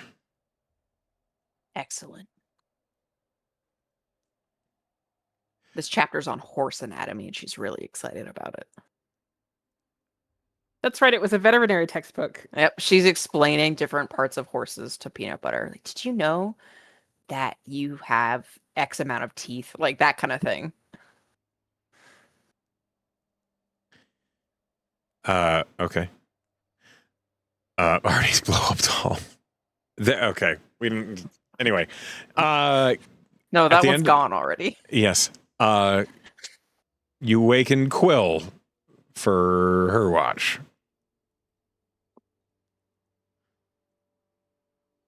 Wake up, Quill. Yeah, Quill will just get right up and It's all Kind of just quiet. like- Zara did the watch for me. It was really nice of her. and are you okay with that? Did you know her before yesterday? You just handed our lives over to her. I was awake too. Oh, okay. But did you just meet her yesterday? She's on a divine mission, Quill. She Right, wouldn't okay. betray us. Oh, Oh my God. okay. She promised. Oh, it's She expressly did not promise that. I'm asleep, but Quill, She you promised see to watch like out for Zara Tess. like glance up and then just look back at her book. Well, it worked out, didn't it? Like Claudia's suddenly very defensive. okay. Well, here we are, and it seems like things went well. So, Yeah. thank you, Zara. And okay, You have nothing to thank me for. I She's was, so you know, modest. that was something I was gonna assume about the last 4 hours. Good night. Yep. Good night. Quill like take a purposeful position with a good view. Actually Okay. pay attention. So you're paying attention to watch. Okay. Yeah. Is there anything you wish to accomplish during your watch? Yeah, Quill takes out the little mimic and has it sitting on her like mechanical contraption on her arm, and she kind of looks at it and she's like, "Now, listen, Finnegan. I really appreciate how you've been listening to me. It's been a big change for me coming to this new land, and I think all of these people are extremely kind people, but I'm still a little. They just are very different, and sometimes I'm not quite sure. So, or- yeah, see, that's how I'm feeling. Is sometimes, right? Some of the decisions just don't make any sense. But then I'm thinking maybe it's just a different culture, and I just need to get used to it. And I know, the group was fairly regimented, and so I'm just trying to understand. But I just, I need to get a little of that off my chest, and so thank you, Finnegan, for listening to me. Yeah, and Quill just kind of pet it a little, give him a little tap. He listens raptly. As you're talking, and the more you talk to Finnegan, you see like a pair of like pseudopod ears just on the side of this horse's bit in the palm of your hand. Yeah. And Quill is like, kind of just like pouring out like things that might not get shared with a group that welcomes strangers in and doesn't, try and barter or try and, get a good price on things. Just Finnegan is more familiar, perhaps. So yeah. Okay. She'll chat a little, but not so much that she's not like doing her job. Go ahead and roll me a perception.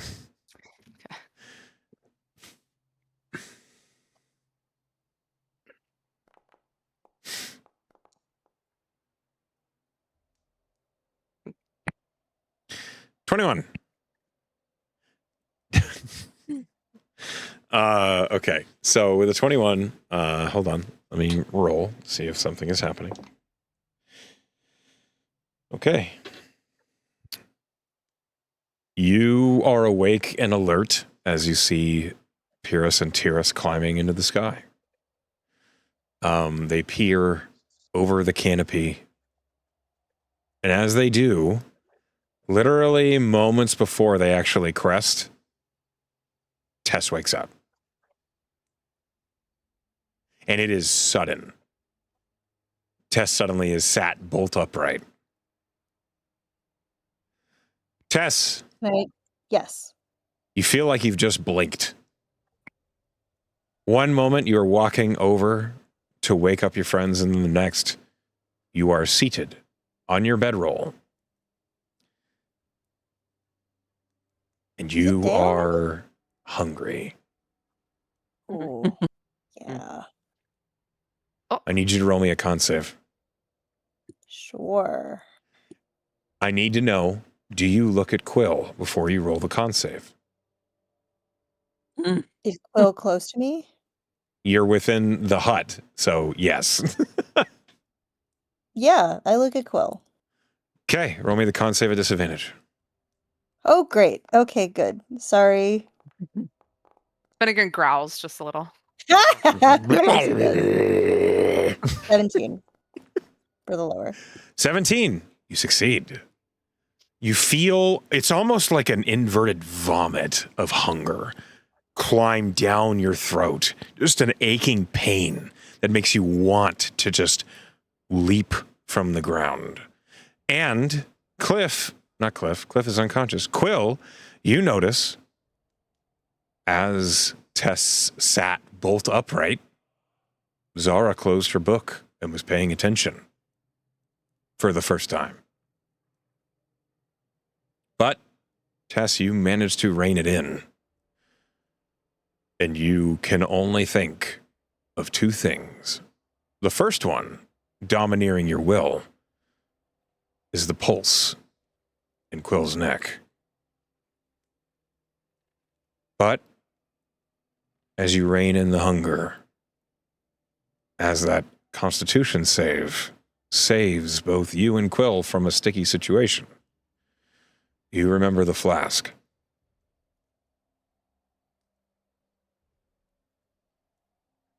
I'm gonna say for flavor that these times that she's been hungry are not small. There've been a bunch of them, and I'm gonna say that she's developed this tick of like clinging onto her Jamino symbol kind of so tightly that it like almost like leaves like dents in her palms, and this one is the deepest time. And she kind of like throws a look to Zara, like as she's sort of reaching for the vial, like, am I like kind of sort of just like a checking in? I'm like, I really want this. Have I gone long enough? Can I finally eat this? Or do you want me to wait a longer time? Do you ask that? She doesn't ask it outright, but she kind of like makes eye contact to try to say that with her eyes. Zara is unforgivingly, implacably not giving you anything. She does not react. The grabbing of is that something that would have been like Quill would have noticed, or are you trying to hide it like No, now or in the past? there's no, it's too, she's too hungry to make it subtle. Like, and I think that, and like Quill is so observant that like Yeah. she's done it basically every time, like unconsciously. So I think that that would be a pretty easy connection to make. So I think with that, like Quill, like get like up very straight, right? Sit up very straight and alert.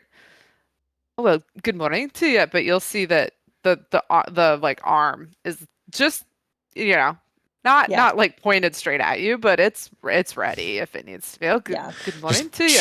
Good morning. Yeah, pretty much. Did you sleep well? It seems something woke you with a start here. I think that's just gonna be how it is. Sorry Go if signs I, in the waiting room. Okay then. sorry if I scared you. Well, I can't say it was the smoothest, but if that's the way it's going to be, I'll prepare myself for the next time. Do Yep. you drink the flask? Oh Sharper man. yourself, or are you? I think It is your she's gonna first try. night. I just need to know. Yeah. She's gonna take a couple of long, deep breaths, and then she's gonna be like, "All right, can you? I'm just gonna, I'm just gonna." She kind of like, I think she feels kind of self-conscious about it, so she will drink it, but she's kind of gonna like, there's not a lot of room to maneuver really, but she's gonna like turn away, I think. You do drink it. Okay. Yeah. Your exhaustion is at 1. Ooh, You feel the nice. hunger abate. Not entirely. It never will, but mostly. If you're trying to hide it like at all, like I think Quill will respectfully kind of like look away, right? Sure. Like yeah.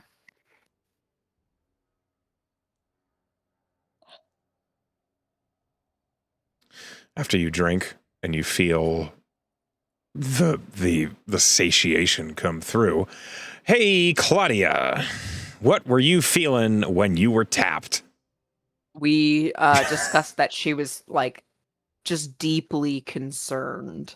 It was worry for her friend, her ability to keep up the supply reasonably to keep her safe.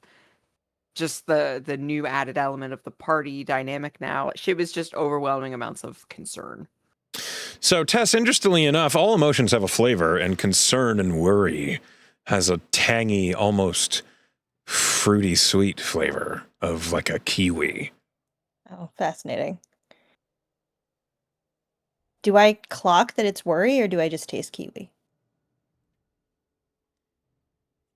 I mean, you're aware that it's concern. Whether you care or not is up to you. It's yummy. Yeah. Yeah, I I'm think tropical. I think the difference between like chaotic good Tess and true neutral Tess is that she does like clock it, but she doesn't like cry about it the way that she might, or like grimace or be like really tense about it and like want to immediately apologize to like she is like, oh, kiwi. That's what that tastes like. Okay. As soon as you drink it, Zara says, I have good news, everyone. And everyone, you are immediately awoken by Zara announcing that. Your friend Tess has survived her first night as a new kindred. She has maintained control. She has not let her appetite take over. This is the first milestone.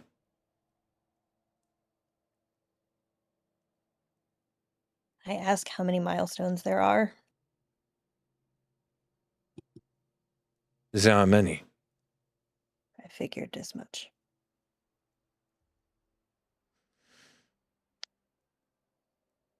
She doesn't say anything else. But you're all now awake, whether you like it or not. Claudia Sorry, just I scared claps you. in confusion.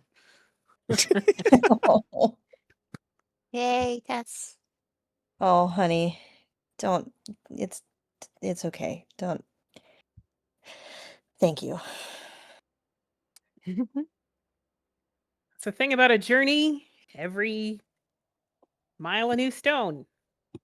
Yep. Good morning. Every step matters. Good morning, Velen. As you guys are awakened, you perhaps eat some breakfast and rations and such, and then get yourselves moving. Yes. Velen is going to take Tess aside and just we should make sure that everyone in the party knows what the Gledalock is. Is this- Xanathos was... hold on. Is this before or after the bubble goes down? Oh. I mean, I think it's during the sort of breakfast period. It's before we actually leave, so the bubble's probably still up. Okay, go ahead. I hate that echo. Sorry. Ask it like that. Wants to know what's going on. And she's just gonna share Xanathoth was definitely I'll talk to Amos about this too. Since I guess I did kind of perform a magic on him without consent. Amos? Yes, you can kind of see Amos is like cold sweat, trying to act cool. Cast heroism on you last night. You seem to be having a pretty shitty nightmare. When I did, I saw the sign of Xanathoth over your head. So Roll a religion check, Amos. Do-do-do-do.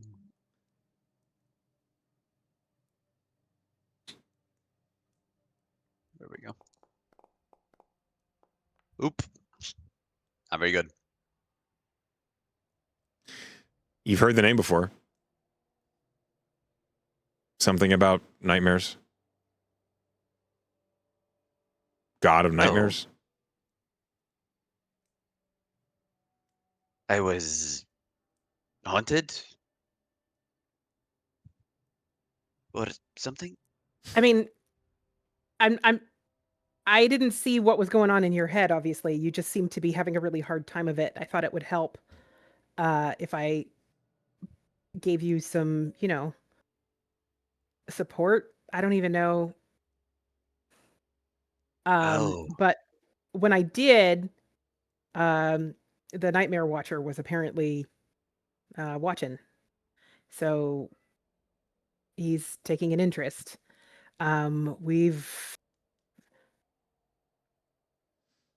Tess, how do I explain this?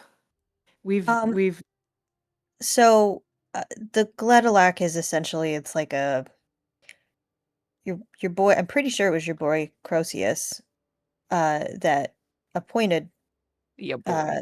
the gods that can look into people's thoughts and the gods that can't. And there are two halves of what's called the Gledalac, the Delecto and the Sisto. And the ones that can look into other people's into creatures, sentient creatures on the prime material, their thoughts. That's Croesus, Jumino, Magos, and Tindra. And the ones that can't, but can see kind of like words, but not thoughts, like ideas. Xanathos, Valkane, Nox, and the Fiddler. And we think that based on some pattern recognition, we think that the assassinations that have to do with my father are whoever is going after them is specifically going after clerics of the Gledalock, presumably the Delecto and the Sisto. And I've had scrying sessions where I've seen soul stones for all 8. So we think that some sort of ritual is happening, and we're not sure for what purpose. So you're saying you or I could be next? Well, I think that I'll be okay because they've got their Jamino cleric. That was my dad. But I do think that you might, especially if you're traveling with us, I've had a vision of a Tinder cleric being assassinated. That's part of why it was so important to get to this Archon person. We think that he's either the assassin, or he's the person that hired the seventh trellis in the first place. So if we get him out of the way, then theoretically the clerics will stop dying. That sounds like a noble cause. I think so, and important for the world, I think.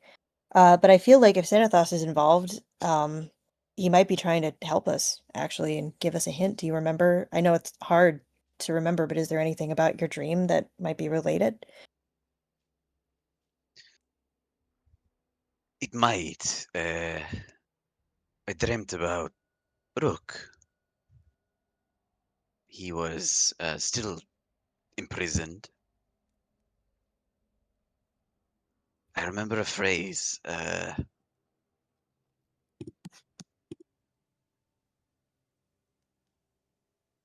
Why don't I feel angry? There. And you said rage is his thing, right? That powers him. Right. So maybe it's some clue to who he's draining. It could be. I saw a child. A familiar child, or just a random child? Good question. Echo? You'd never Did seen I it rec- before. Huh. Well, if it was a if it was an anger producing situation and the child should have felt angry, then maybe she was being fed on they were being fed on. It's very possible. Do you know how he escaped this lich? Or was it somebody else? Do you know what it was that released everybody? I do not. That's part of what I'm trying to find out. Sure. So either Rook got out through some sort of opportunistic act or was the mastermind. I wonder if Xanathos is trying to point us in the direction of him being the mastermind. He is certainly the capable sort, Interesting. but he was so weak. So weak at the time. Well,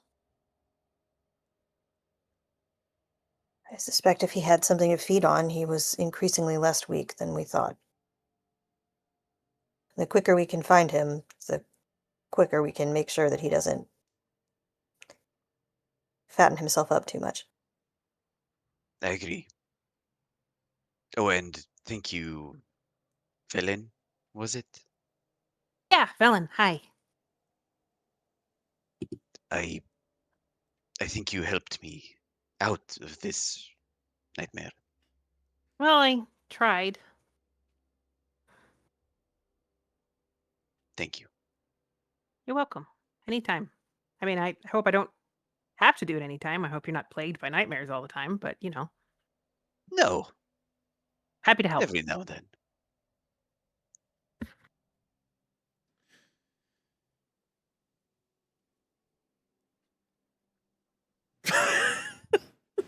Okay. Velen, your bubble goes down. And in that moment, Tess, you need to make a con save. Yep. I was going to ask if I could rush ahead of time, but, then we got in a conversation. Yep. I keep rolling terribly for these. 10. Everyone hit the long rest button. Hooray. And then, Tess, 20 points of radiant damage. I'm rolling it. I roll it every time. I rolled really bad last time. 400. 32 points of Ooh. radiant damage. Yeah, Hess is gonna learn this eventually.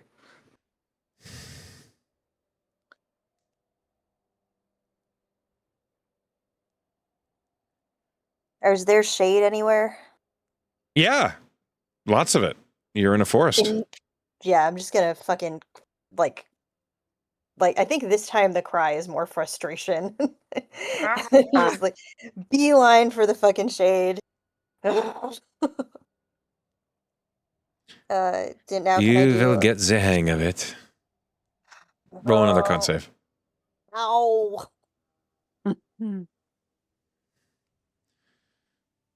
12.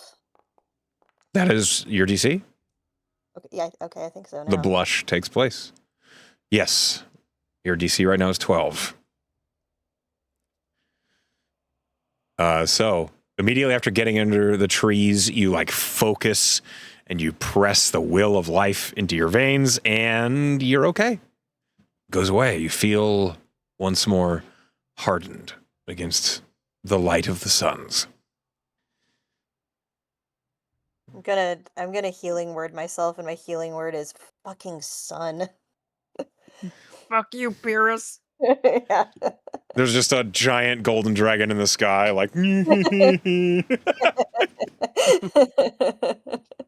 Velen is gonna cure wounds on Tess also. Oh, thank you. Oh, hey, I think that happened to me last night. I also felt burning. Oh yeah? How is she looking? Does she need heals too? She No, completed a just long needs rest. She's fine. haircut. It is long rested. She just needs like an inch of her haircut. Yeah, there's like a nape like along the back of her neck that's just like missing. Yeah, It's a weird I forgot to dream. actually long rest. So, how much do I get back for cure wounds, Velen? Thank you so much. 17. 7. Oh, holy shit. Rad. So you're only down 15. Yeah, I'm gonna healing word myself too. Oh, nice. Wow, Claudia, what don't happened to know. your hair? I don't know.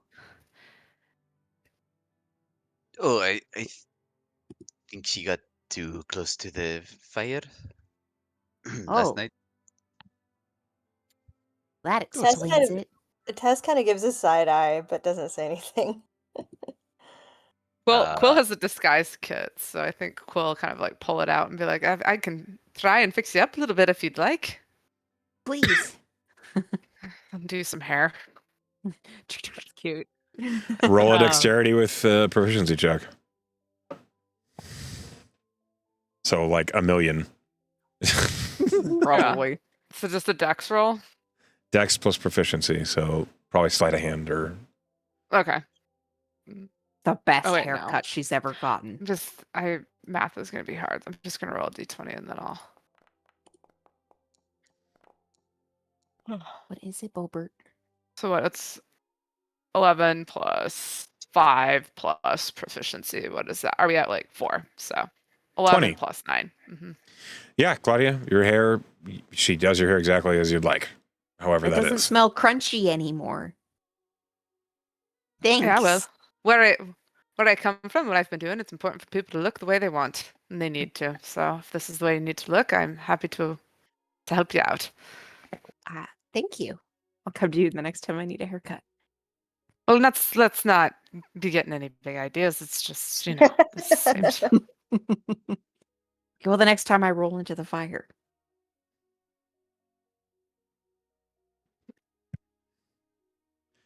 Well, back to the old dusty trail. Cliff, please roll me a survival.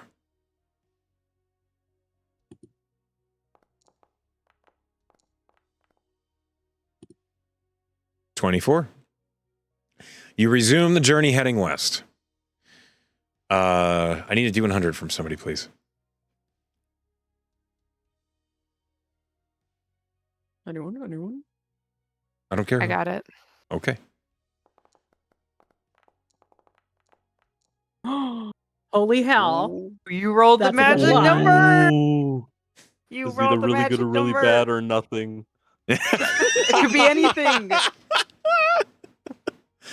It's either really good or really bad or nothing. Okay. You found That it. is, you hit on all the Amazing. things. That's all the things. There's no other possibilities. Someone roll me a D12. Well, it's gotta be Barbarian Quill hit again. die. Gotta see this through, Quill. Trace. 3. Okay.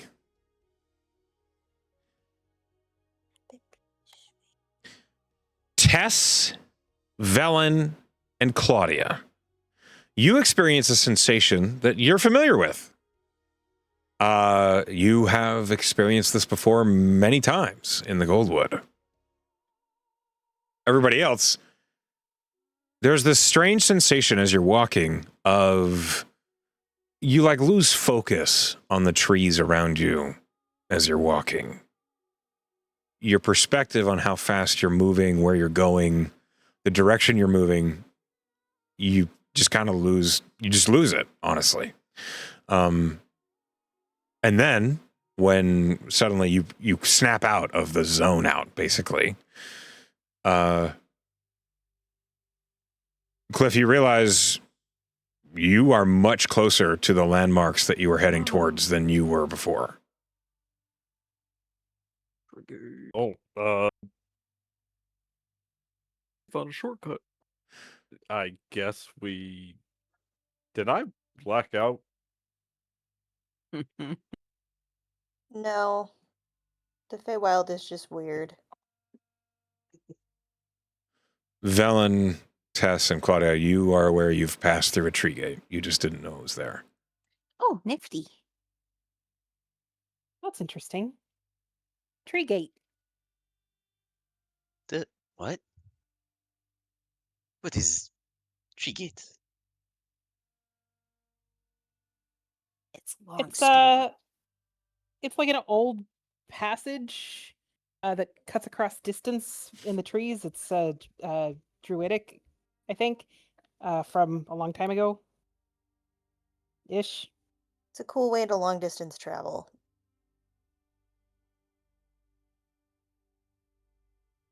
There's a bunch of them in the Goldwood. They're really convenient if you know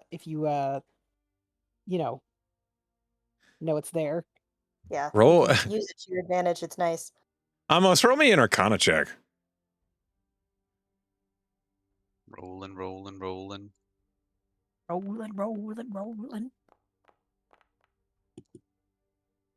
I can't see. 17. You hate this idea. An unregulated tear in the prime material to the prime material that's not being tracked and created by natural magic terrifies you. These are here Unregulated. just all the time? Yeah. Yeah, we use them. Yeah, we use them. It's useful. We should close them. No. I mean, it I would don't- probably just open again anyway. Like, But what I'm else not a can leak druid. in? I mean, it's just through the prime material, so whatever's What's on the other side of the gate, I through? guess. Through the prime material. Look, I'm not a druid. I can't close a druid gate. plus the Do you druids would know- probably be real upset if their main means of travel that they worked really hard to set up was just like randomly being closed by people that. Oh, okay, let's all just open up tears everywhere, I guess. No, they've been open for like a long time. Do you guys remember who we bumped into the last time we found a tree gate? Anyone? Uh, The pit fiend? No, my probable brother. Oh. Do you oh, that's remember? true. We Yeah, met. I guess that was we that. met was maybe Jericho and Hush, and then there was a that tree the one gate. happened last time? Oh, okay, I didn't know. Yeah, and that was when Velen died. Okay, That was well, just let's- after Velen died. It Do got I better. smell? She got better. Do I smell Alexander Keel? Just Roll wondering. perception. He's just hanging out. He just goes through tree gates everywhere. Roll perception So at fast. advantage Oh my god. because you're smelling. Cute. 23. Uh, My maybe brother. you sniff the air. You smell lots of things in the air. You do not smell Alexander Keel or She Hush. droops immediately. You smell the nearby woods. You smell moss and lichen and algae. With a 23, you smell rot, like the kind of sickly sweet smell of death. That wasn't there before. You would have noticed it. Like What? something Like past a and b- is like a returning b- to the earth. Yeah, like a corpse, like an animal corpse or a body or something dead lich. is a lich. You stumble across a lich in the Found woods. him. You feel really calm and not angry at all. Yeah. No. Great. There's something dead over there, but I don't smell maybe Jericho. The over there is to the west, the direction you guys are heading. Oh, so we're gonna probably find it. I don't know what a maybe Jericho is. That's its full name, I've- maybe Jericho. Maybe Jericho. I think maybe. Well, it's not important right now. Almost. I probably agree. Oh, But you said fair. death? Oh yeah, it smells like something died over there. But we're going that way, so we're gonna find out anyways. Great.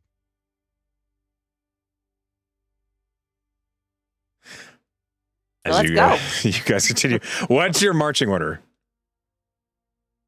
Sure, Back. great. Let's just march towards the smell of death. This is actually We have to really go that normal way for us. anyways. Yeah, you're Claudia's right. in the back again. Okay. I think We're in a Amos has career. realized that there are people in this group who are a little bit more capable walking through the woods, so he's probably taking a step back. Okay. All right. Velen's in the middle. Valen's in the middle. Okay. Cliff, do you want to take the front? Cliff will either be first or second. He'd absolutely defer to Will if she wanted to be up front. I mean, I'm happy to lead, even just be like a little bit out in front. Signal Okay, back then, for yeah, the group. Cliff will be second then. Okay. Then this is what you see. Is it a corpse?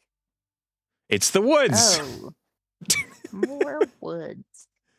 More woods.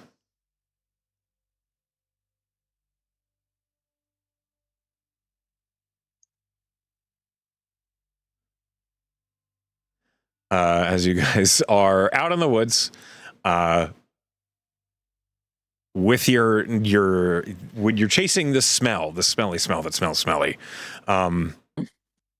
your perception was high enough, Claudia, that you know whatever it was that is dead and you can smell it is pretty nearby, like ahead of you, probably within 50 feet. Ugh. The smell's pretty strong, and at this point, everybody, you can kind of smell the smell of death. Now, it's not like rotten meat, like it hasn't been dead that long.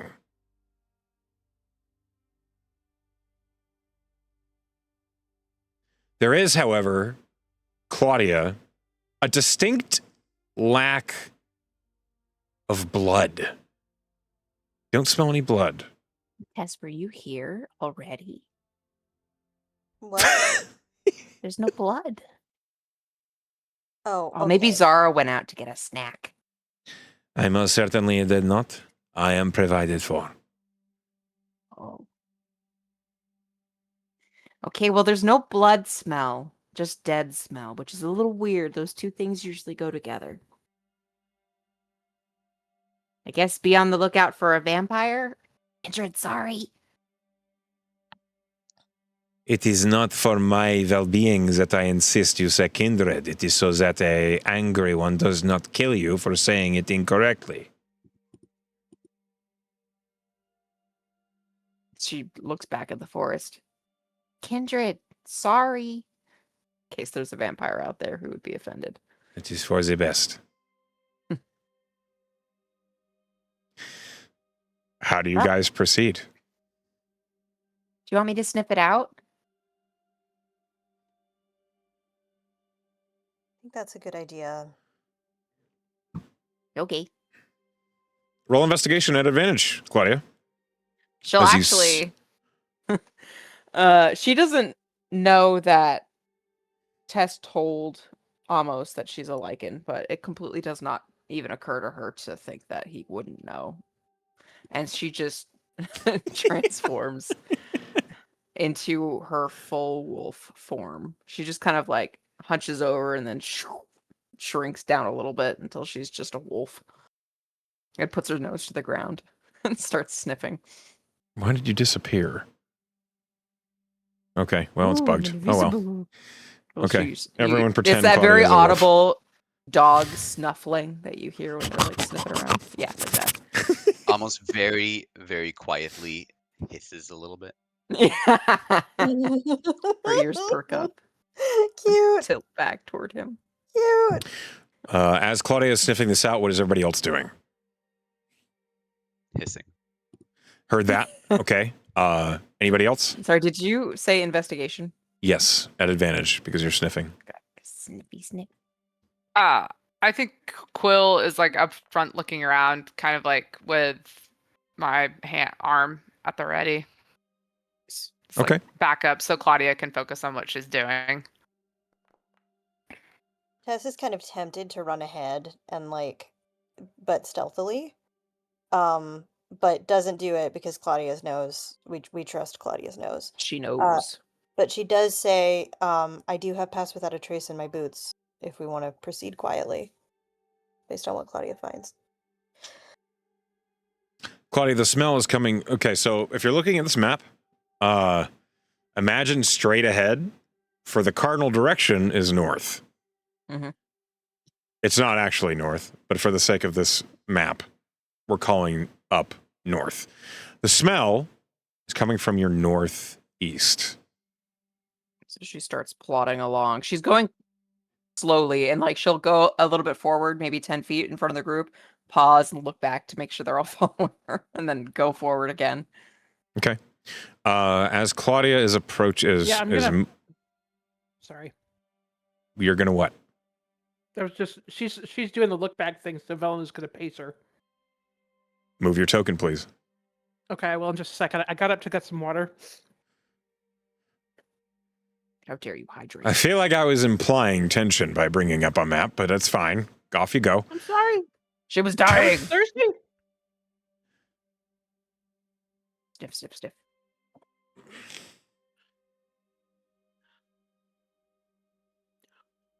Cliff's got his bow out and at the ready. Sure. Claudia, as you move up the trail, the smell is behind you, southeast. She lifts her head up and does that thing where she tilts her head to the side like a very confused dog. And then whips over. So south now, like down in this direction. Yeah. She falls back, like turns completely around, and then rushes past the group as they're trying to follow behind her. And goes in a new Claudia, direction. as you're running that direction, you suddenly kick something really hard. And as you do, a small humanoid body is launched out of the bush. Oh, my God. shit. A dead goblin is basically forced out of the bush, but the important detail is the goblin's head is destroyed from the jaw up. Ugh. Claudia does that thing that dogs do where they point. She doesn't need to. Everyone can see this corpse, but she's pointing.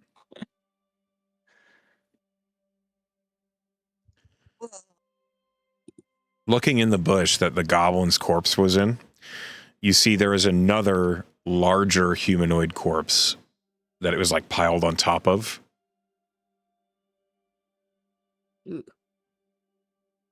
She'll nose the goblin out of the way. What's the big one? It's a hobgoblin. Oh. It is dead in the same way. Exactly the same way. Like their heads exploded. But no blood. There is no blood. It's as though like you can see like the hobgoblin's chin and a little bit of the lower teeth, and then everything above is gone. That's gross. Is there like anything familiar about this? Like kills that you would have seen before? Liches, maybe. It's all liches. Every Liches lich all the way kills like down. this. Is this the lich? This is the goblin is the lich. Okay. Found him. Oh my god. Anybody proficient in Arcana can roll it. Claudia is. Da-da-da. Claudia rolled stupid well. 21. I'm still gonna roll because you never know.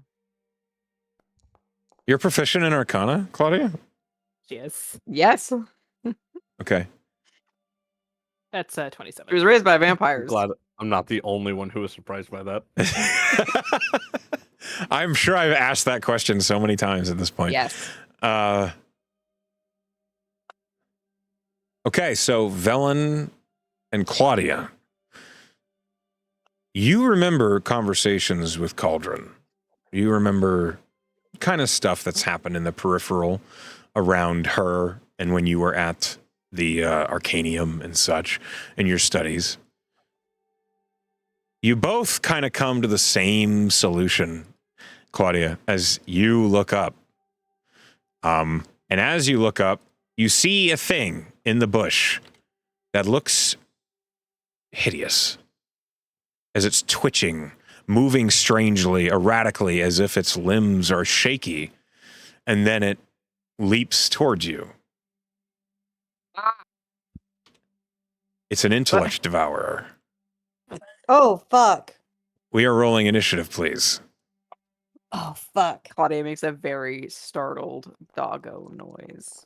And we don't have an arty to fucking rule at this. Or just eat his brain. I don't like the number of That's a lot of. question marks. that That's a just lot of got rolled. nombres.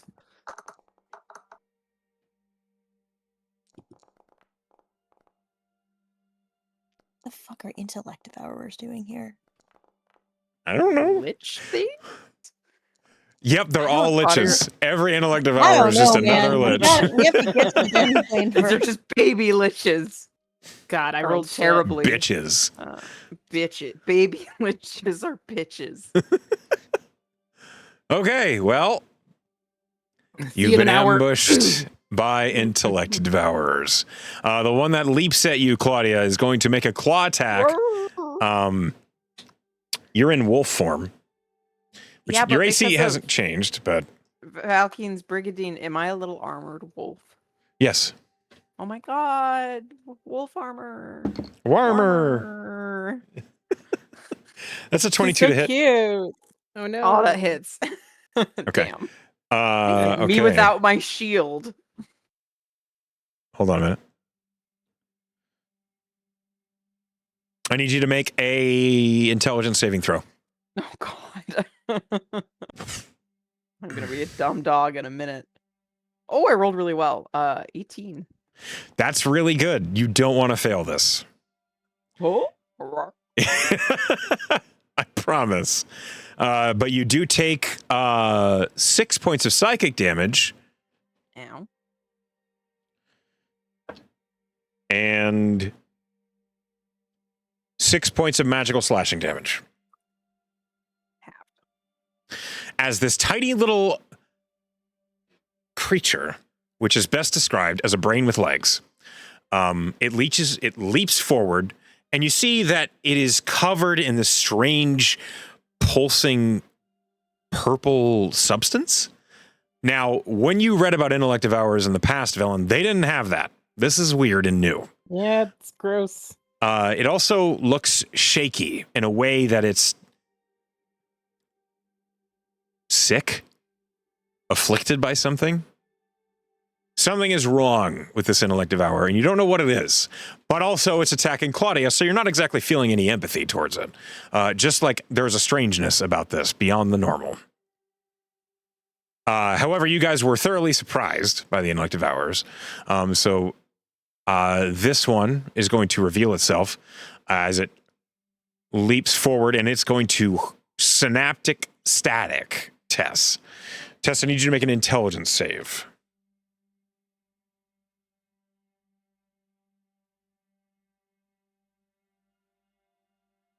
You guys, I'm so bad at this. You're a vampire. That doesn't matter. I'm not an intellect vampire. Natural fucking one, man. Oh no. Do you want to push the hunger? Yes. Oh, yeah. Roll a con Sure. save. Eat the brain.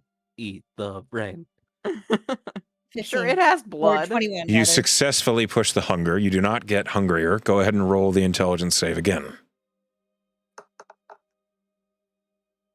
11.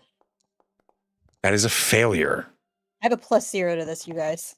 This is going to be rough. Let's spring. No. Do you Okay. have a? You don't.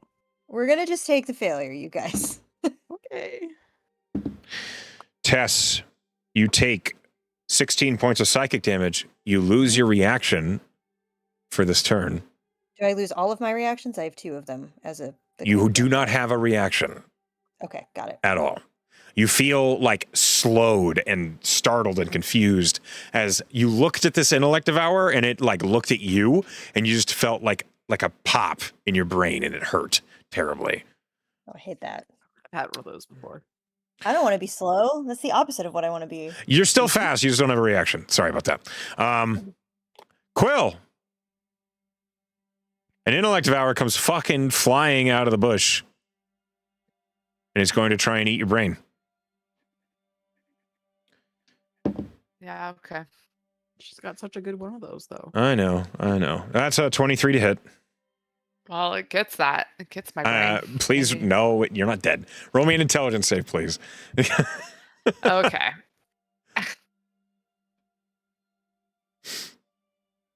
Oh, wait, save. I just rolled an intelligence. And my intelligence save is better. Apologies. Whoa. Well, your first Um, roll was a 6. So it's Let's a just make 6 that a plus. save. Okay, calm It's- down. The die you rolled on the first roll is what we're going to look at, which was a 6. So 6 plus 5 plus 4 plus 1. So you rolled a 16 on your intelligence save, which is successful. Oh, So you okay. take some psychic damage. You do not get body thiefed. Yeah. You take 15 points of psychic damage. Okay. Quill, there's an intellect devour in your face. It's like Yeah, I want to. it's clawed onto your shoulders, and it's staring you in the eyes, and you hate it. What do you do? You might not hate it. I don't want to tell you what you're feeling. It's up to you. Quill's not happy about it. Quill has a friend. That friend's name is Finnegan. Does not need another one. So I think what Quill would do is like just instinctively almost, right, take my arm and shoot it with a bolt. Okay. Yeah. All right. Go ahead. Make a dexterity-based attack.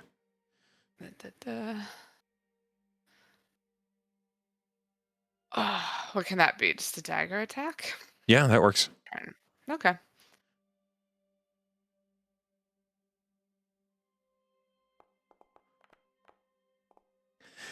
Okay. Roll 3d6 plus 18. Okay. Because you crit the fucking thing.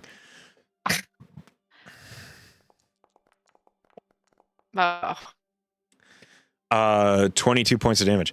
You I whip think up that the also triggers sneak attack. I don't know if that matters. It could, but you are not you're not threatening it with another opponent, and you don't have advantage. Oh, it still needs the conditions of sneak attack. Yes. The bolt alone doesn't. Okay. I Correct. didn't understand that. Okay. However, cool. you deal 22 points of damage to this thing.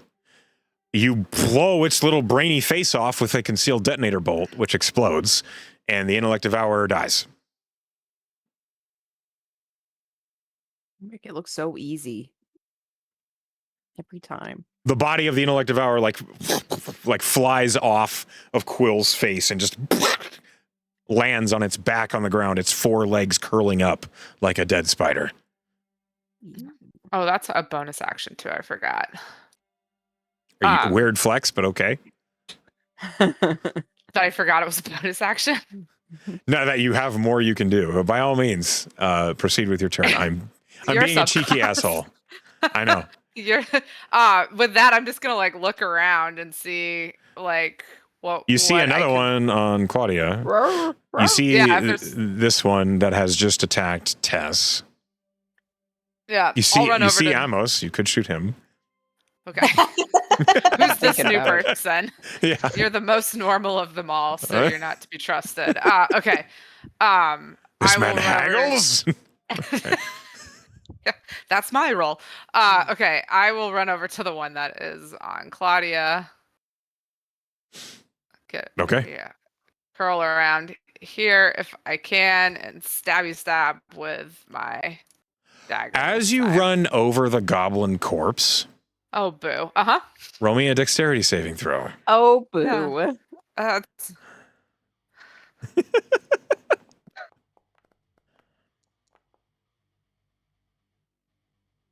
Pretty good.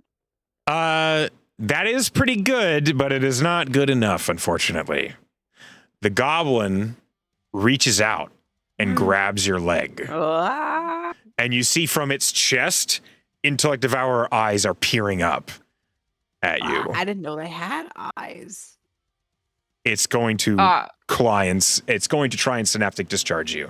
I need an intelligence saving throw. okay.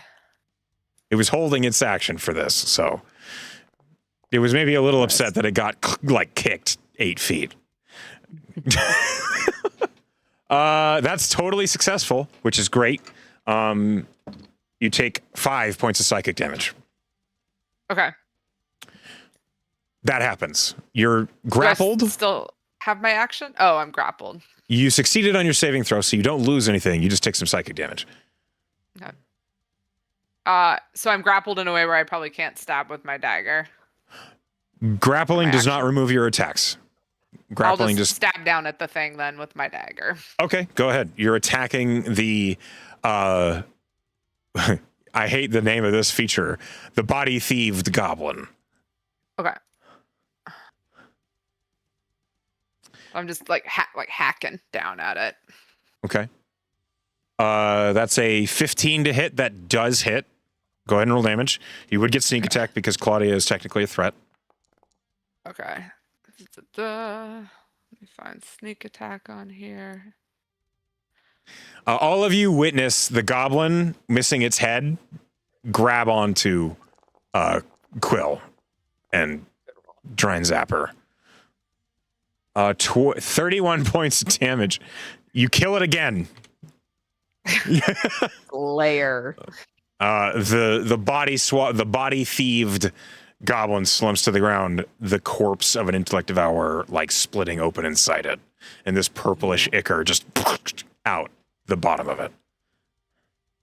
Yeah. So for all that Quill tries to present being calm and collected, I just blew something up right in front of me, tripped over a body, and then hacked at it and like overkilled the dead thing. Honestly, fair. Completely, This is a reasonable completely response. reasonable, in my opinion. Quill just looks around like, what's next? That's my turn. What's next is another intellect devourer leaps out of the brush.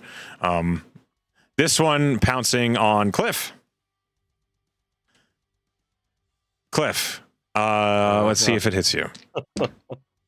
Natural 20. No, Naturally. Okay. Bye, Cliff. silvery barbs. It was like, we You don't have a reaction. I don't have a You reaction. don't have a reaction. That's right. Right. God damn it! No. I need you to make can an. give you I can give you an inspo if you want. We'll see. Oh, I need to No, make you an need to declare it saving now. You need to You need to declare it now before I roll. throw. It shouldn't affect my save. It should just affect damage. No. that's Correct. Fine. Okay, roll the int save, please. I rolled at advantage. Ignore the second one. Oh God. I'll 3. fail. I Okay. will. I will inspo that. That's maybe a good call. Out of Do curiosity, you want me what's to your just take my second one or roll again? roll again? Okay. What's You my don't get the guaranteed inspo. Okay. Oh, no. What is your intelligence score? Oh no! It's 11.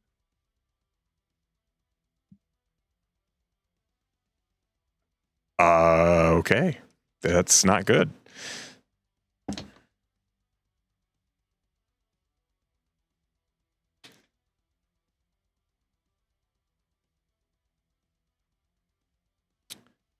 You okay.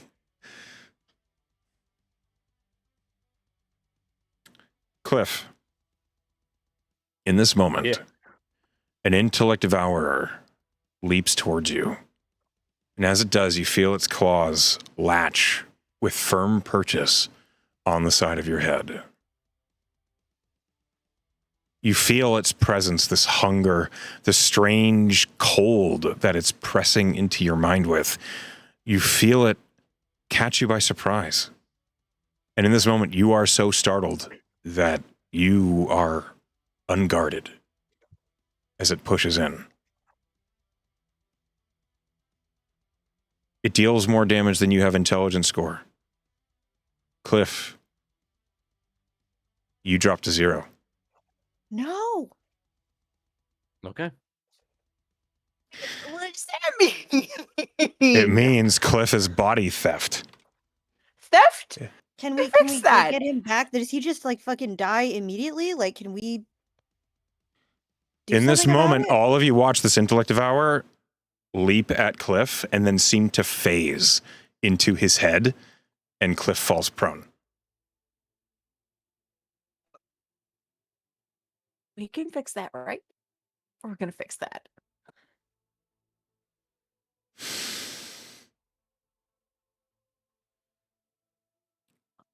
Oh, guys, I'm not that smart either. I'm not either. I'm really scared of this. Amos, you just watched Ah. an intellect devourer kill Cliff. You can't use that word. I'm sorry, Pen. Like, We got diamonds. do I think healing him will You save have him? to destroy the intellect devourer before anything else. You know it is in Cliff's head. It's in his head. Yes. Like, can I physically reach it? Can I see it? What's You going cannot on? see it. It is phased into Cliff's head. Get an ice pick. You are familiar with these entirely because you've imprisoned mind flayers before. That is the only reason you know this. Yeah. Like, You if I know punch that his intellect. face- You could, that. If you deal enough damage to Cliff, it will kill the intellect devourer.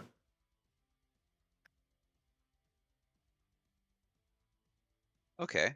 Well, that's not my strength necessarily. Sorry. Thank you. We'll give it a go.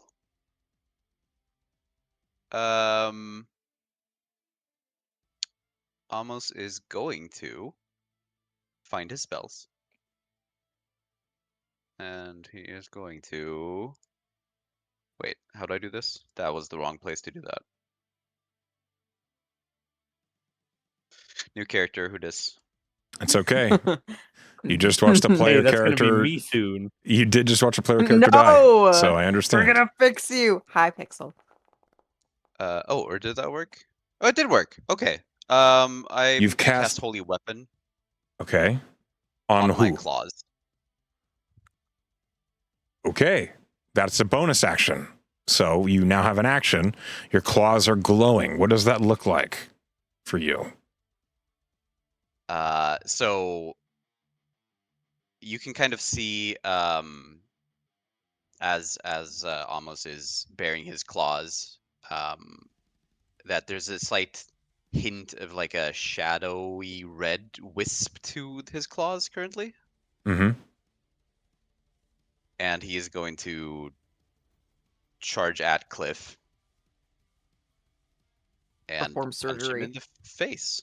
Those of you who succeeded in your Arcana check, Velen, Claudia, you're aware that this is likely one of the only ways to kill the intellect devourer that's taken Cliff, is to kill it in Cliff. Everyone else, you don't know what's going on. Yeah, okay. Go ahead and make your attack. You are fighting Cliff's AC, which is 19. 20. 20.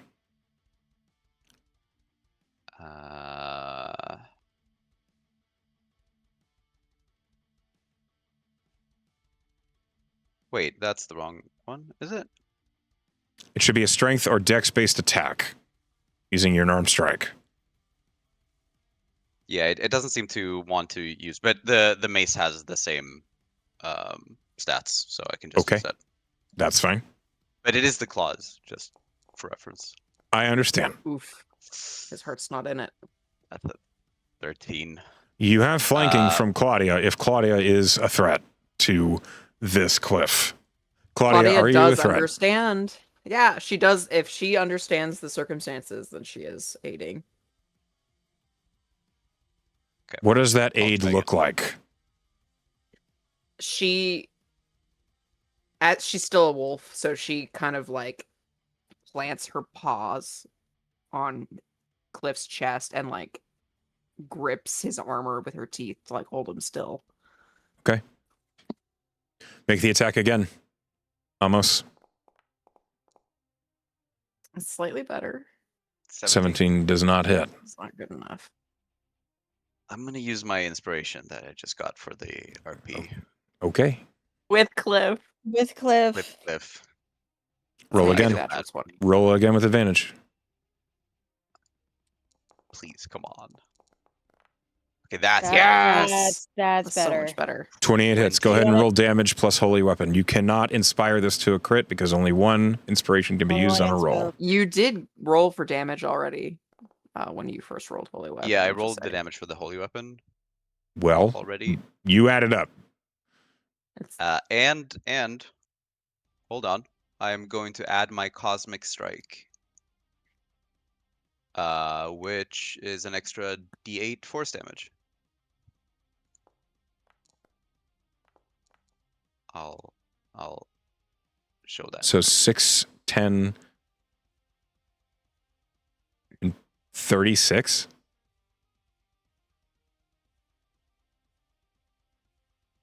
Is that how that works? Okay. You rolled for holy weapon. Hold on.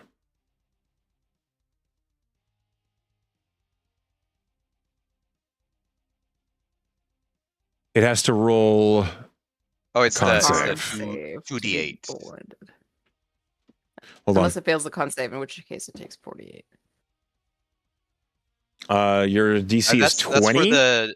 That's for dismissing it though. Oh, okay. The attacks made 2d8, so it's the first number there. 12. 12. 12 plus 10 is 22, plus 6 is 28. Okay.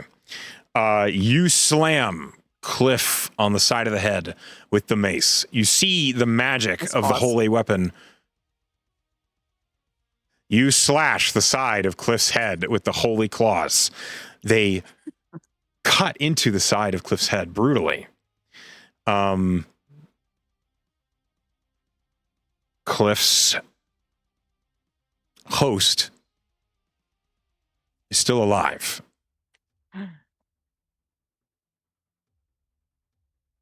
That's your turn.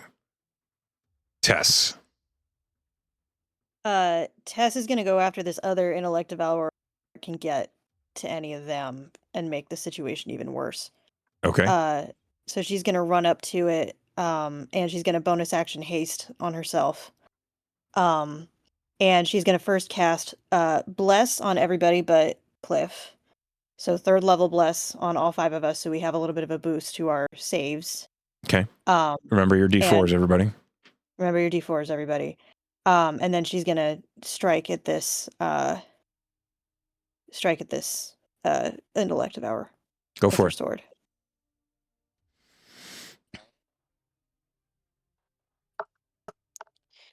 That's a 20 to hit. Yeah, that hits. For the record, their AC is 12. Great. I need a con save from it for wounding. DC That's an 8. 15. Great. It fails. It takes 3 points of necrotic damage.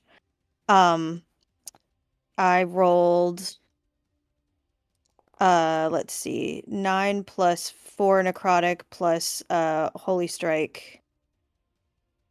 Which for some reason it didn't do. It didn't account for, so I'm gonna add a D8. So that's let's see, that's 9, 13, 14, 15, 16 with the wounding. 17, 18, 19 with the holy strike necrotic damage. And I'm gonna also pump a channel divinity into it to do 27 more points because I want this thing fucking dead. 27 more points. You destroy Yup. it. It is immediately slain. With that amount of necrotic, it turns to dust. Great. Tess kind of like growls and bares her teeth and like turns back in the direction of Cliff and then runs up to Cliff for flanking and just kind of like looks into this possessed creature's eyes and like, come at me, bro, kind of You mean over here? yeah, sure. Oh yeah, It's that's just Amos, you're not behind Cliff. Amos. I'm behind Amos. Yep. You're like, let's help Cliff finish off Let's almost. go finish it off, right? I've known this guy longer, so Yeah. Even if he looks a little funny. You ran into its range. Claudia's a wolf. Quill is humanoid. And okay, this intellect devourer has to pick a target. Quill, it's going for you. I think she's the most intelligent of all of those targets. at Well, I least. rolled a 3, so it doesn't hit. She's the juiciest looking meal. That's great. Well, I Uh, have an inspo for you if you need it. Okay. I've got a another couple, too. intellect devourer emerges from the brush and leaps to Velen. Oh god. Velen, does a 17 hit you? Nope. Okay, it's gonna try and synaptic discharge you. Roll me an intelligence save. Okay.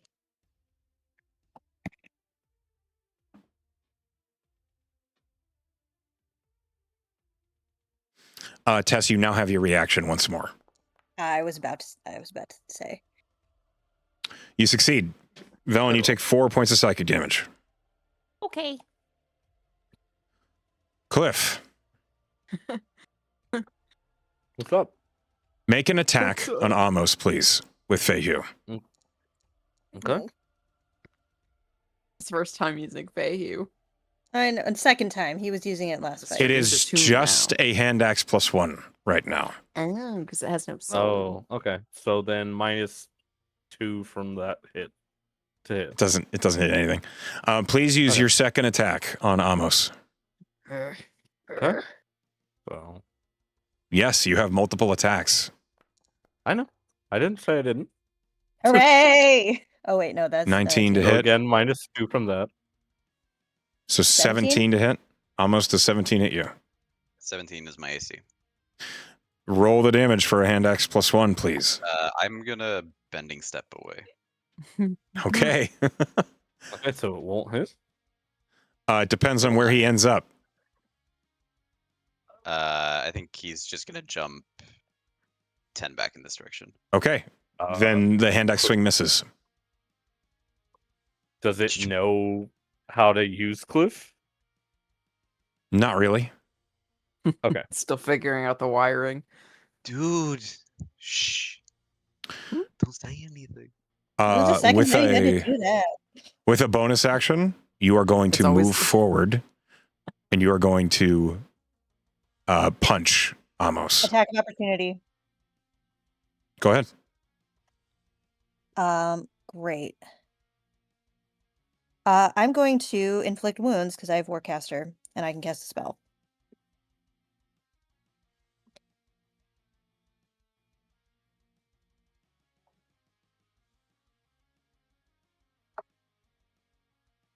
Oh, that's terrible. 19 is okay.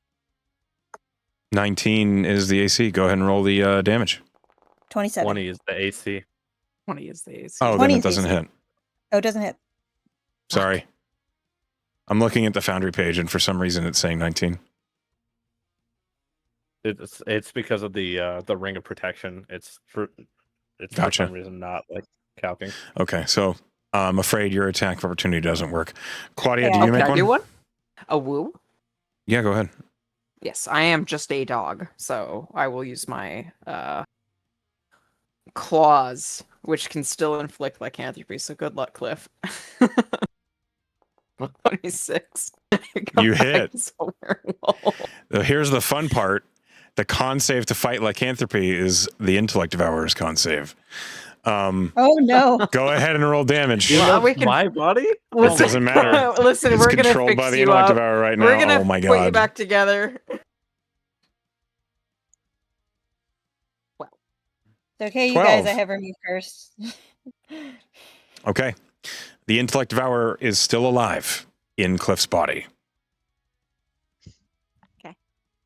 And I'm punching Amos. You are going to punch Amos with an unarmed strike. Weird question. What is how is Larry reacting to all this? Larry is not in your head right now. Oh, okay. fuck. He got evicted. So, unarmed Larry strike on- vanished the instant your spark went out. So sad. Good 12 thing you're doesn't rolling like hit. shit. Yeah. You see the lifeless eyes of Cliff swing at you, Amos, and he just misses. Okay, Amos, your Yeah. back is to the dense brush behind you, and an intellect devourer claws at you from behind. Yeah, of course he does. He has advantage because of Cliff. That's a 14 to hit. You're fucking fine. He'll try and synaptic discharge just to slow you down. Roll me an intelligence saving throw.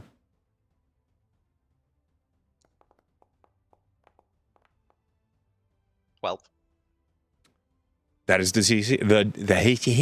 That is the DC. You succeed. You take 1 point of psychic damage.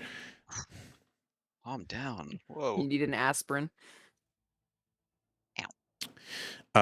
Tess, Yep. an intellect devourer comes flying out of this bush, and it runs out of movement right before it gets to you. So, oh no, it's in melee with you.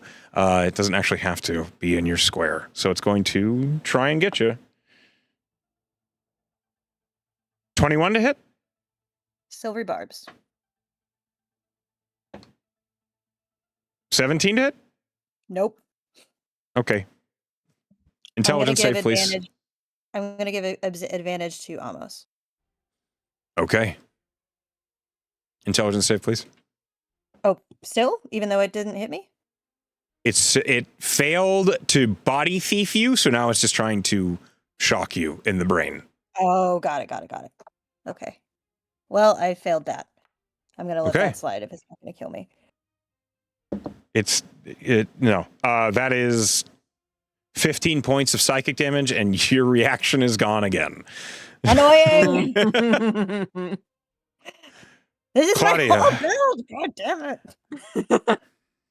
Claudia? Claudia is prioritizing Cliff, so she's not going to disengage. She's just going to abandon this intellect devourer. So Oh, kill them while presumably- they're outside. They're so much easier. I'm saving Cliff.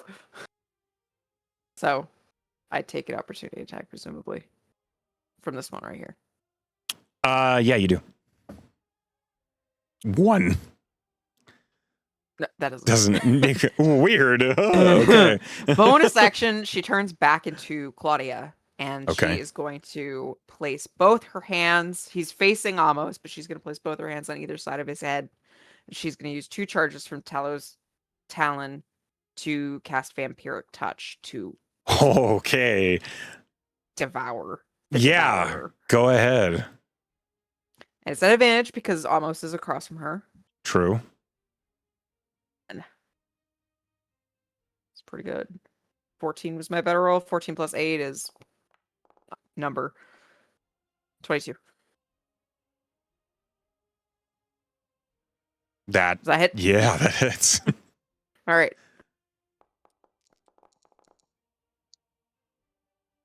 19. Okay. Necrotic damage is not reduced by the body theft. Cliff suddenly collapses out of your hands. Oh, like a bag of gravy. As he collapses, a withered, rotting intellect devourer is in your fingertips. Ew. She just hucks it over her shoulder like a basketball and looks over at Tess, and she says, "Cliff's dead. Tess, Amos, you're a cleric. I don't know what to do."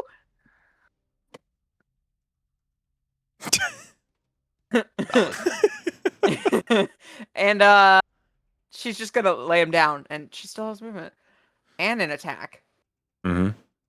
So she's going to just scooch over, and if she used vampire touch, she can still use her sword for a second attack, can't she? If you're using vampiric touch through the sword, then yes. Okay. She will just. What the fuck wouldn't I get flanking? Yeah, she'll get flanking to take advantage, and she will stabity with Talos Talon. Okay, go ahead. 30 to hit. Yeah, you hit. It's one-handed, so she's not concentrating on anything. So, oh, geez, terrible rolls. One hand, 14 slashing, and no additional damage. So just 14 damage. Okay, That was her second attack. gotcha. You know what? Action surge. I might as well just finish this fucking thing off. Okay.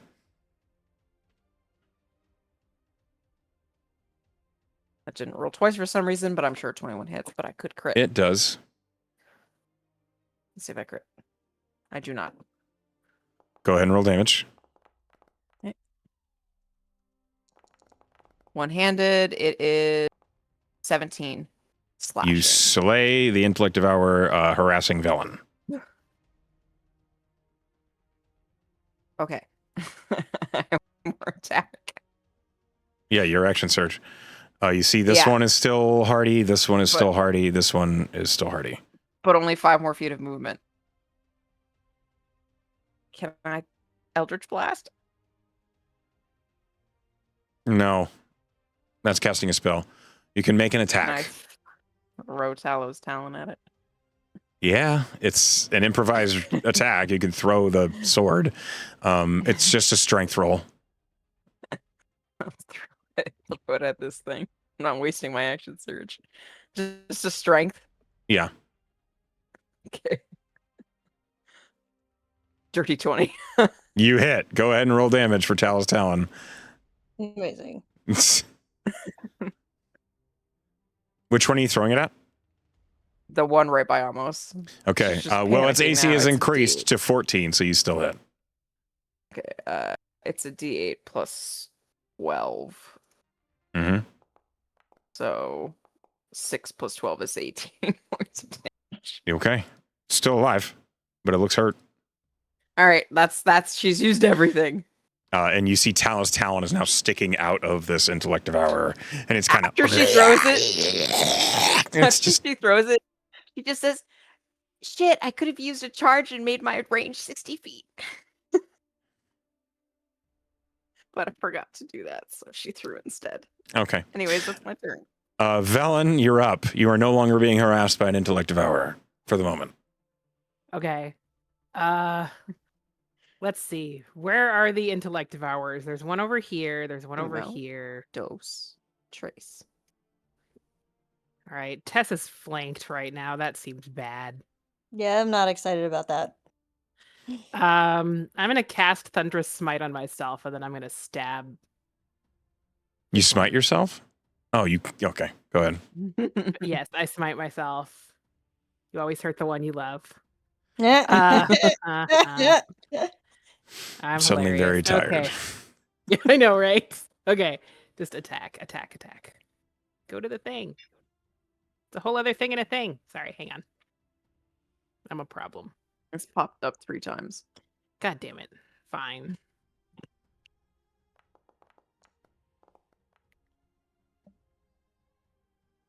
Okay, damage. And then the smite. That's good. Yeah. Where- So how much total? where- Hang on, I still have to roll it. I buried it. Which one are you smiting? Because you haven't moved. This one. Yeah, I'm moving. I was pulling up a thing.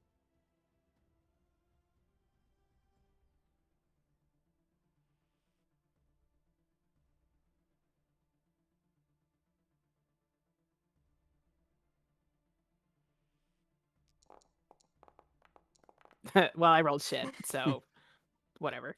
Do you want an inspiration? I have them. I could, but it seems I don't want to waste it. I don't know, man. These things are pretty fucking scary. I think killing it is a good idea. Yeah, okay. I'm gonna use. Wait, an how much? So inspiration you to- deal 19 damage with the swing and then 2 damage with the smite? Yeah, except it has a strength Save. saving throw, so it could be 1. Okay, Damage. hold on. It rolled a 5 minus 2 for a 3. Okay. So it'd be prone Save your and take- inspiration. You kill it. Okay. Okay. All right. That was satisfying. It's just not a very big thunderous boom. It's like a sad little thunderous Yeah, you like boom. slash into it, and then as it does, the vibration just and the intellect devour just it just like pops. yeah. Hideous little purple thunder. ichor spreads across the brush behind it. Ugh. Gross. Yeah, excellent. Okay. Yeah.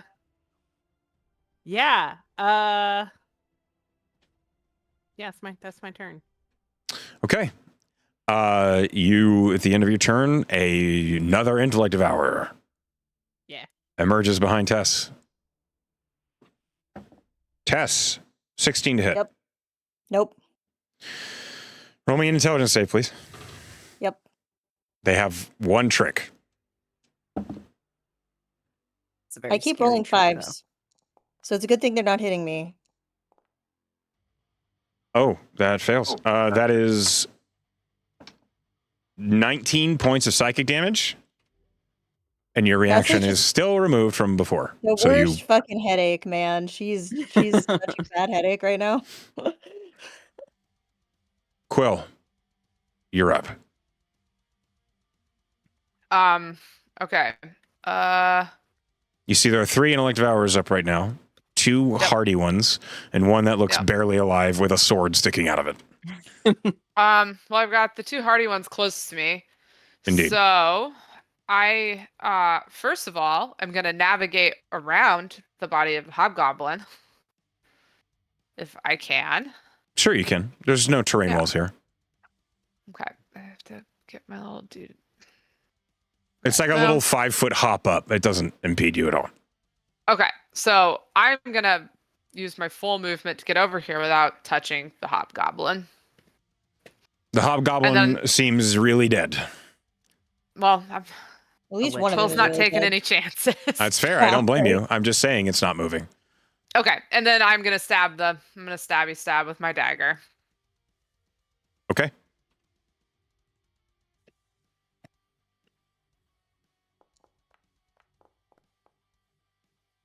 That does beat their AC of 12. Okay.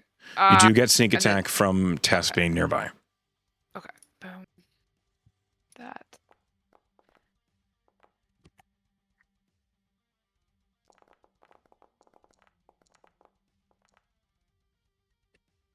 It's a 20.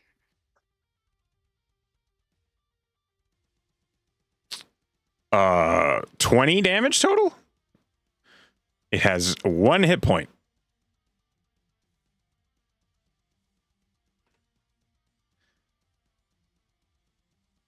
Uh-oh. Hello? The internet just Wait. hiccuped. Is everybody still here? We're here. Yep.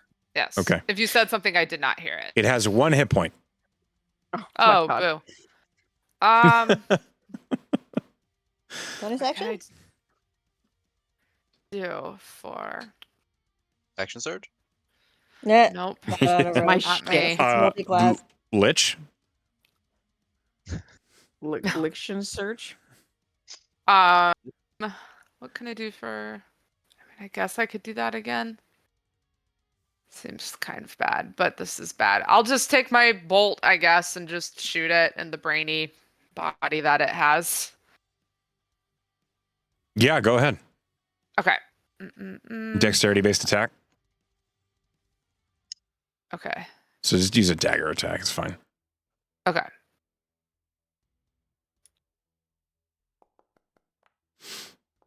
I've figured out my character sheet finally. You hit it, it explodes because the concealed detonator Yay. bolt explodes. Does any of the Brain explode blast. hit the other one? No, it's not that big an explosion. It's single More target. of a viscera. Yeah. It's kind of a wet mess. Ew, that'd be a good I- band name. Quill has apparently like never seen this. I'm just like overreacting to everything, exploding. I'm like covered in their guts, Dude, freaking with out you. everywhere. Tess like probably killed it at first, and then she was like, "No fucking shield, get away from me." That's Okay. my This move. shit is scary. Okay. In this moment,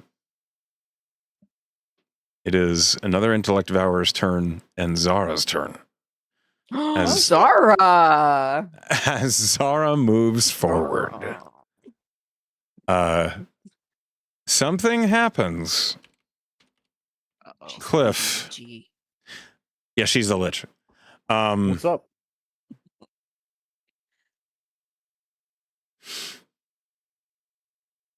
Cliff, you find yourself looking down at the situation. You find yourself looking at your allies who are going to tremendous lengths to try and save you in the literal seconds after you've fallen. And as far as deaths go, when you hear the stories about an intellect devourer, it wasn't that painful. It was odd and confusing, and then it was over, and now you're looking at all this happening below you. And you're not alone. You see there is a tendril of fine white mist drifting from below you to your body. And as you look down at yourself, the injury on the side of your head from the claws, the withered, rotten, necrofied body of the intellect devourer that did you in, you hear next to you a voice that you've never heard before.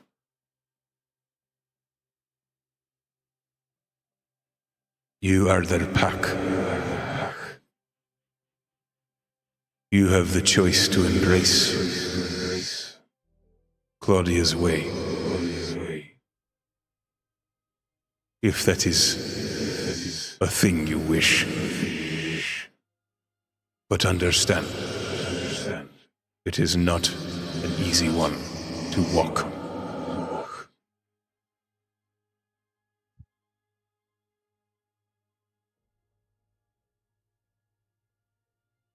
What do you say, Cliff? Next to you, you see there is an enormous fur armor-lined man with huge wolven ears sticking out of his head and a thick, bristly back black beard that runs down to his chest. And underneath his hands, he has wolves, dozens of them. But they don't look panicked or angry. They look relaxed and calm. As this individual turns and looks at you, you see his eyes have a single vertical pupil that intensely focuses upon you. Does Cliff know that this is Valkeen? You've heard Claudia say it a lot. And there was that moment in that space with Darlene when we first In the met there. shrine, yes. Mhm. I think, considering all that context, you couldn't really imagine it being anybody else.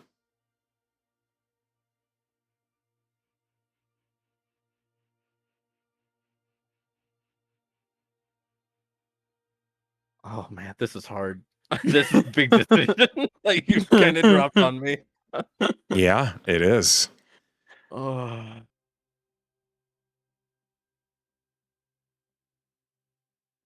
It was a bit anticlimactic.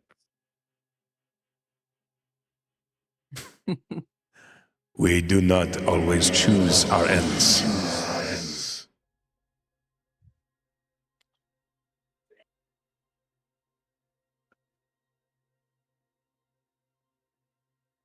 I'd have to say no. Claudia's path is hers, and hopefully I can continue to walk my own if I get up from this. That is for your allies, your pack, to decide. Good luck, Cliff. And Cliff will bow to Valky. You try. You don't really have any motor control over your ephemeral, disembodied spirit. And the moment is gone almost as quickly as it began, and you realize you are back alone, listening to the din. And you watch as Zara strides across the battlefield and holds her hand out over your body. And your body stabilizes. Yay! You are still dead. She was nice deep down. Sure. It's now... Stabilizes, as in, we still have to cast Revivify him? You on him? absolutely still have to cast Revivify. Okay. Oh, so he's dead. Oh, he's... Yeah. Yeah. Oh yeah. He's his heckin' brain dead. got eaten. She has think that's bought where it came the from. body more time. Okay. Then I'm not And- going to spare the dying on my turn. Yeah. That doesn't work on a dead person. Right, yeah. I'm sorry. Intellect Devourer? Tess has no reaction. I'm so mad. God damn it. It knows you don't have a reaction. It's going to make a call. Okay, Amos, it's coming for you, apparently. Cool. Yep, I'm going to remove this one. That's a 15 to hit. Misses. Give me an intelligence saving throw, please.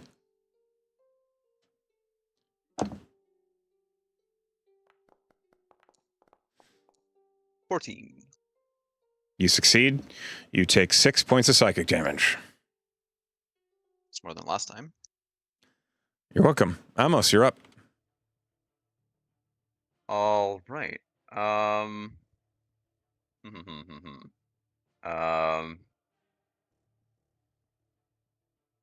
Almost is gonna drop his holy weapon. Which I Okay. should have prepared.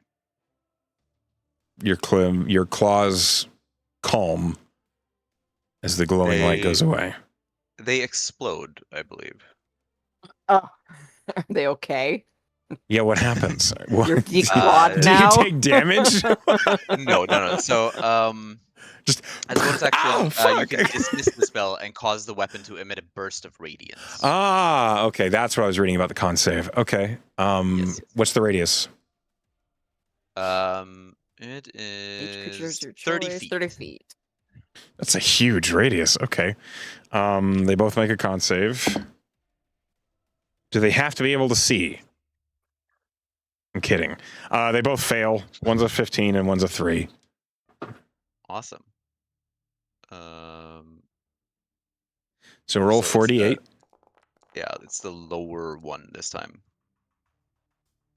17. Wait, why did it add them? I don't know. Can I just roll 48 instead? Please do. I don't know why. 15. 15. The Intellect Devourer with a sword sticking out of it immediately dies. Yay. The Intellect Devourer that does not have a sword sticking out of it and is now blinded, but is still alive.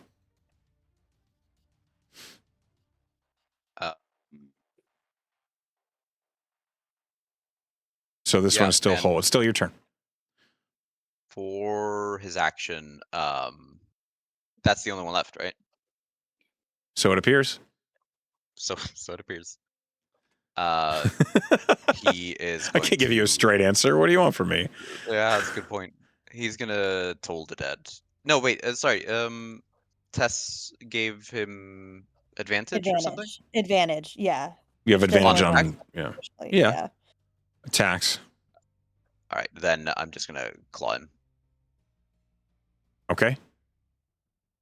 With your claw-shaped mace. I think I actually figured out. So it's Oh, because good. I don't want to consume it. Okay, it keeps doing that. It works. Yep. And I still didn't hit the correct button. That's okay. You So hit. I'll roll it again. Okay. You Okay. hit Yeah, I hit. again. You hit, but better. Roll damage, which is a d6 plus 5. Okay, you deal 6 points of damage. Plus the D8 for the. You, with the The power of the effect, yeah. universe, you deal 7 power of points of damage to this intellect devourer. Good Almost. How do you want to do this? God. Ooh. Okay, so Amos, just in one sweeping motion, he raises his claws above his head, but before he strikes, they just kind of. Oh, sorry, Pixel. Which just The real blinds Tabaxi. the things around him, and as it's just kind of trying to find its bearing, he brings the claws down on it and just kind of not claws, but just paw pad smashes it into the ground. Aw, with the beans. The beans. Okay, The you slay lethal it. beans. You slay it with the beans. It is dead. And in that moment, the fight is over. But we are not ending initiative yet. Because there is a dead man. Tess, it's your turn. Tess flies over to Cliff. It's only like 10 feet, but so fast. She leans down, she takes out one of her diamonds. Important question. Does he still have a brain in his head? Yeah. Like nothing is Just- missing from him? He's injured brutally, but he's still whole. Okay.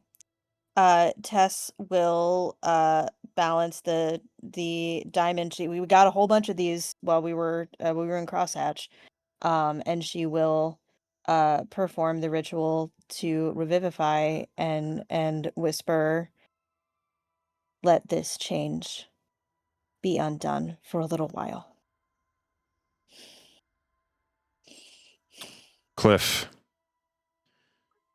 do you accept the revivify? Cliff does. You feel this powerful pull, and suddenly Cliff's eyes open as he awakens with 1 hit point. You are going to immediately feel just a fucking torrent of healing energy, Cliff. I guess I can't use my other thing to cast another spell. Sorry, I can't cast heal, but that's what I would do if initiative if initiative was over. You can after initiative ends, which Okay, Cliff God. is restored, which means we are no longer on a time limit here. So initiative ends. Great. So Tess will immediately pump her 6th level spell into you. And just that your face will kind of just light, like your skin on your body will just light up with this kind of multicolor like rainbow, almost like a prism kind of like opened above, like just kind of like right over this area, and is like casting rainbows all over you. And it's knitting your wounds back together, and you restore 70 hit points in addition to your 1 that you have from Revivify. Dump truck of healing. Ugh. Appreciate it. Ugh. Oh my God, he's alive. Welcome That back. was very scary. Let's not do that again. She's gonna help you up. Yeah, and Cliff will take the hand. He's a little shaky as he gets to his feet. Yeah, terrifying. And he will actually walk up to Zara and he'll say, "I saw that. Thank you." It is the least I could do. Thank you. Welcome back, Slugger. Sorry, I was a bit of a liability there. Not at all. It wasn't your fault. You I did not wouldn't- even hit him anyway. I'll do better next Never time. missed. Velen is going to hug ambush Cliff. Aw. And Thankfully, he'll absolutely hug her back. Thankfully, Tess healed him first because otherwise this could be painful. But she's like, As that was terrifying. Claudia, as you're looking at that happen, you hear in your mind, I want you to know I showed great restraint in that moment. I bet. Only because you asked. Thanks. Could you have eaten those mind flayer thingies? No, they do not have Okay. souls to consume. All right, so I didn't miss another opportunity, but I appreciate you for not eating Cliff. You are welcome. I promise, the next time we run into something worth eating, you can have some. I will hold you to that. But if I forget, please remind me. Oh, don't you worry. I will. She's not going to let Cliff know that Patron considered eating him. Yeah. And actually, Cliff's going to turn to Claudia and say, I think Valkeen's quite fond of you. What? Good? I'm glad? Why do you say so? He came to me.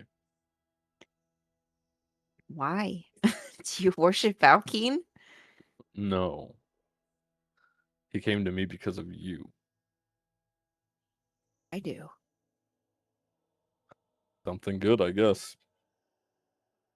As Cliff is speaking, Tess, you're looking at him side on and you see the bite mark in the side of his face.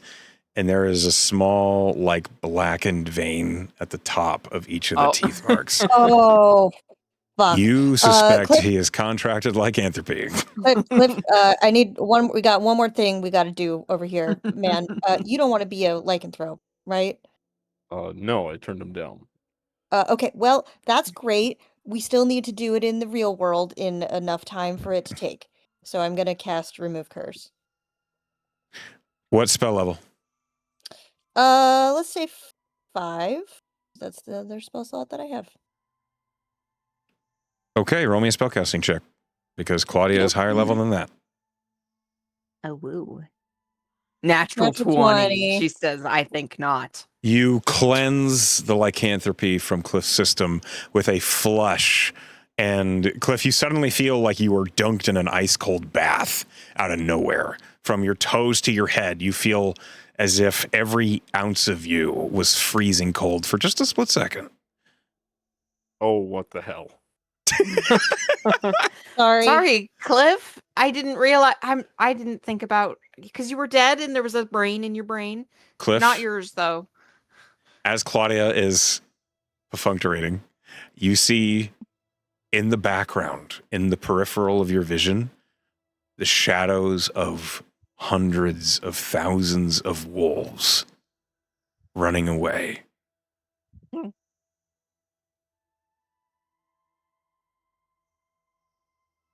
I won't bite you again. I promise.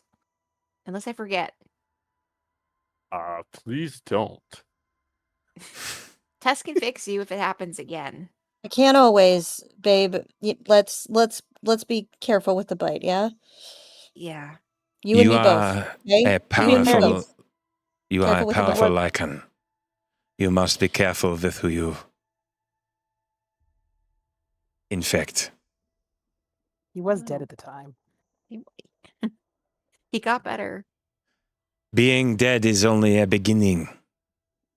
True. That Almost. does- Have you died before? No.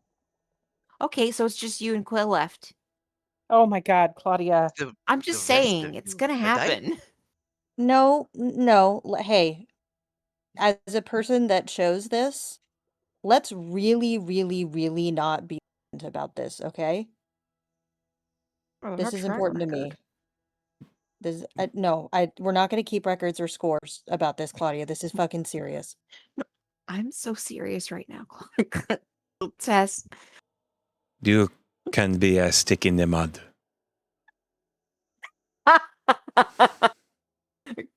Kind of like Zara more and more every day. It's growing Almost is on going to me. turn to Quill and be like, I think we ought to watch out. Yeah, don't die. It's not fun. Yes, they say the most outlandish things and then they keep coming true. So I think we should be aware. Why do they keep dying? We do Have you- dangerous you- shit. When you'll see when you start seeing how they make their decisions. I don't know. Sometimes I don't know if there's a single bit of logic in any of it. Hey, Quill, you know you're part of our team, right? Like when you say they, you're also referring to yourself.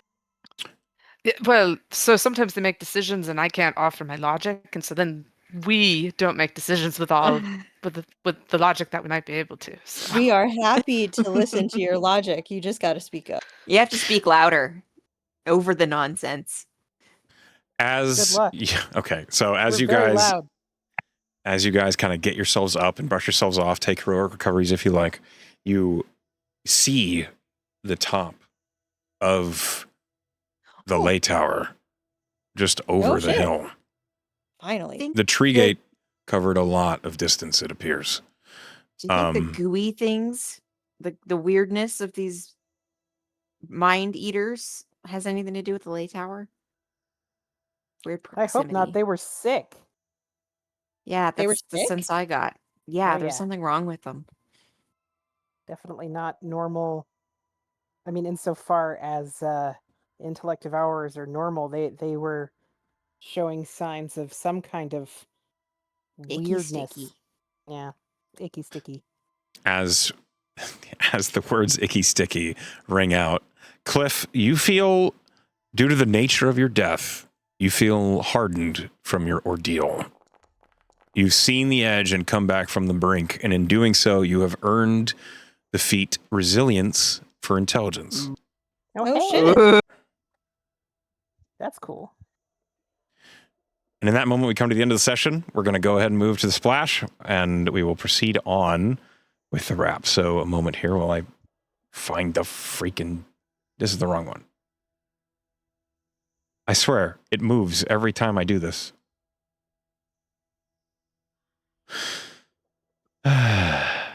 There it is. Goodness gracious.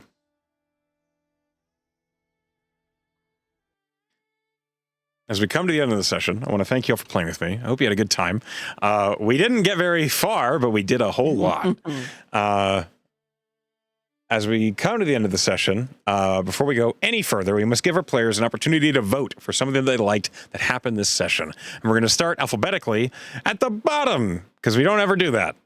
Sleepy, who did something that you liked? 100% one of my favorite moments in this whole one was has to go to almost let's just let everyone make portals. Make them wherever they want. One of the best moment by But they're far. so convenient. Okay, fair. Sal, who did something you liked? Man, I'm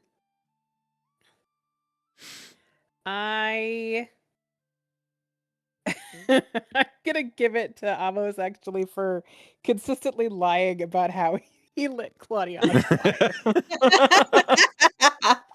because it was funny. That just, was like, very funny. Okay. Pen, who did something you liked? I'm gonna give it to Cliff. You are a stronger man than me because put in the same situation, I absolutely would have jumped on. Like, I know I'm already a werewolf, but like, shit like that, I'm powerless. I'm yes, whatever, sure. And you said no, and that blew my goddamn mind. Like that mind eater blew yours. Okay. Too soon. It It's just too happened. far. Okay. I respect it and don't understand it so much. Okay, a point for Sleepy. Next, Asenji. Yeah, I mean, honorable mention to Sleepy because that was epic and just turning him down. But I'm gonna give it to Velen for the kind of heroism cast on almost when he's sleeping. It was a really cool moment and just bringing him back out of it without rustling him awake. I really appreciate that. Yay. Okay, point for Sal. And then Emily. I was also all queued up to give it to Velen for the hair. That was a smart solution to the problem and also a very Velen solution. It's really cool to see her paladin side.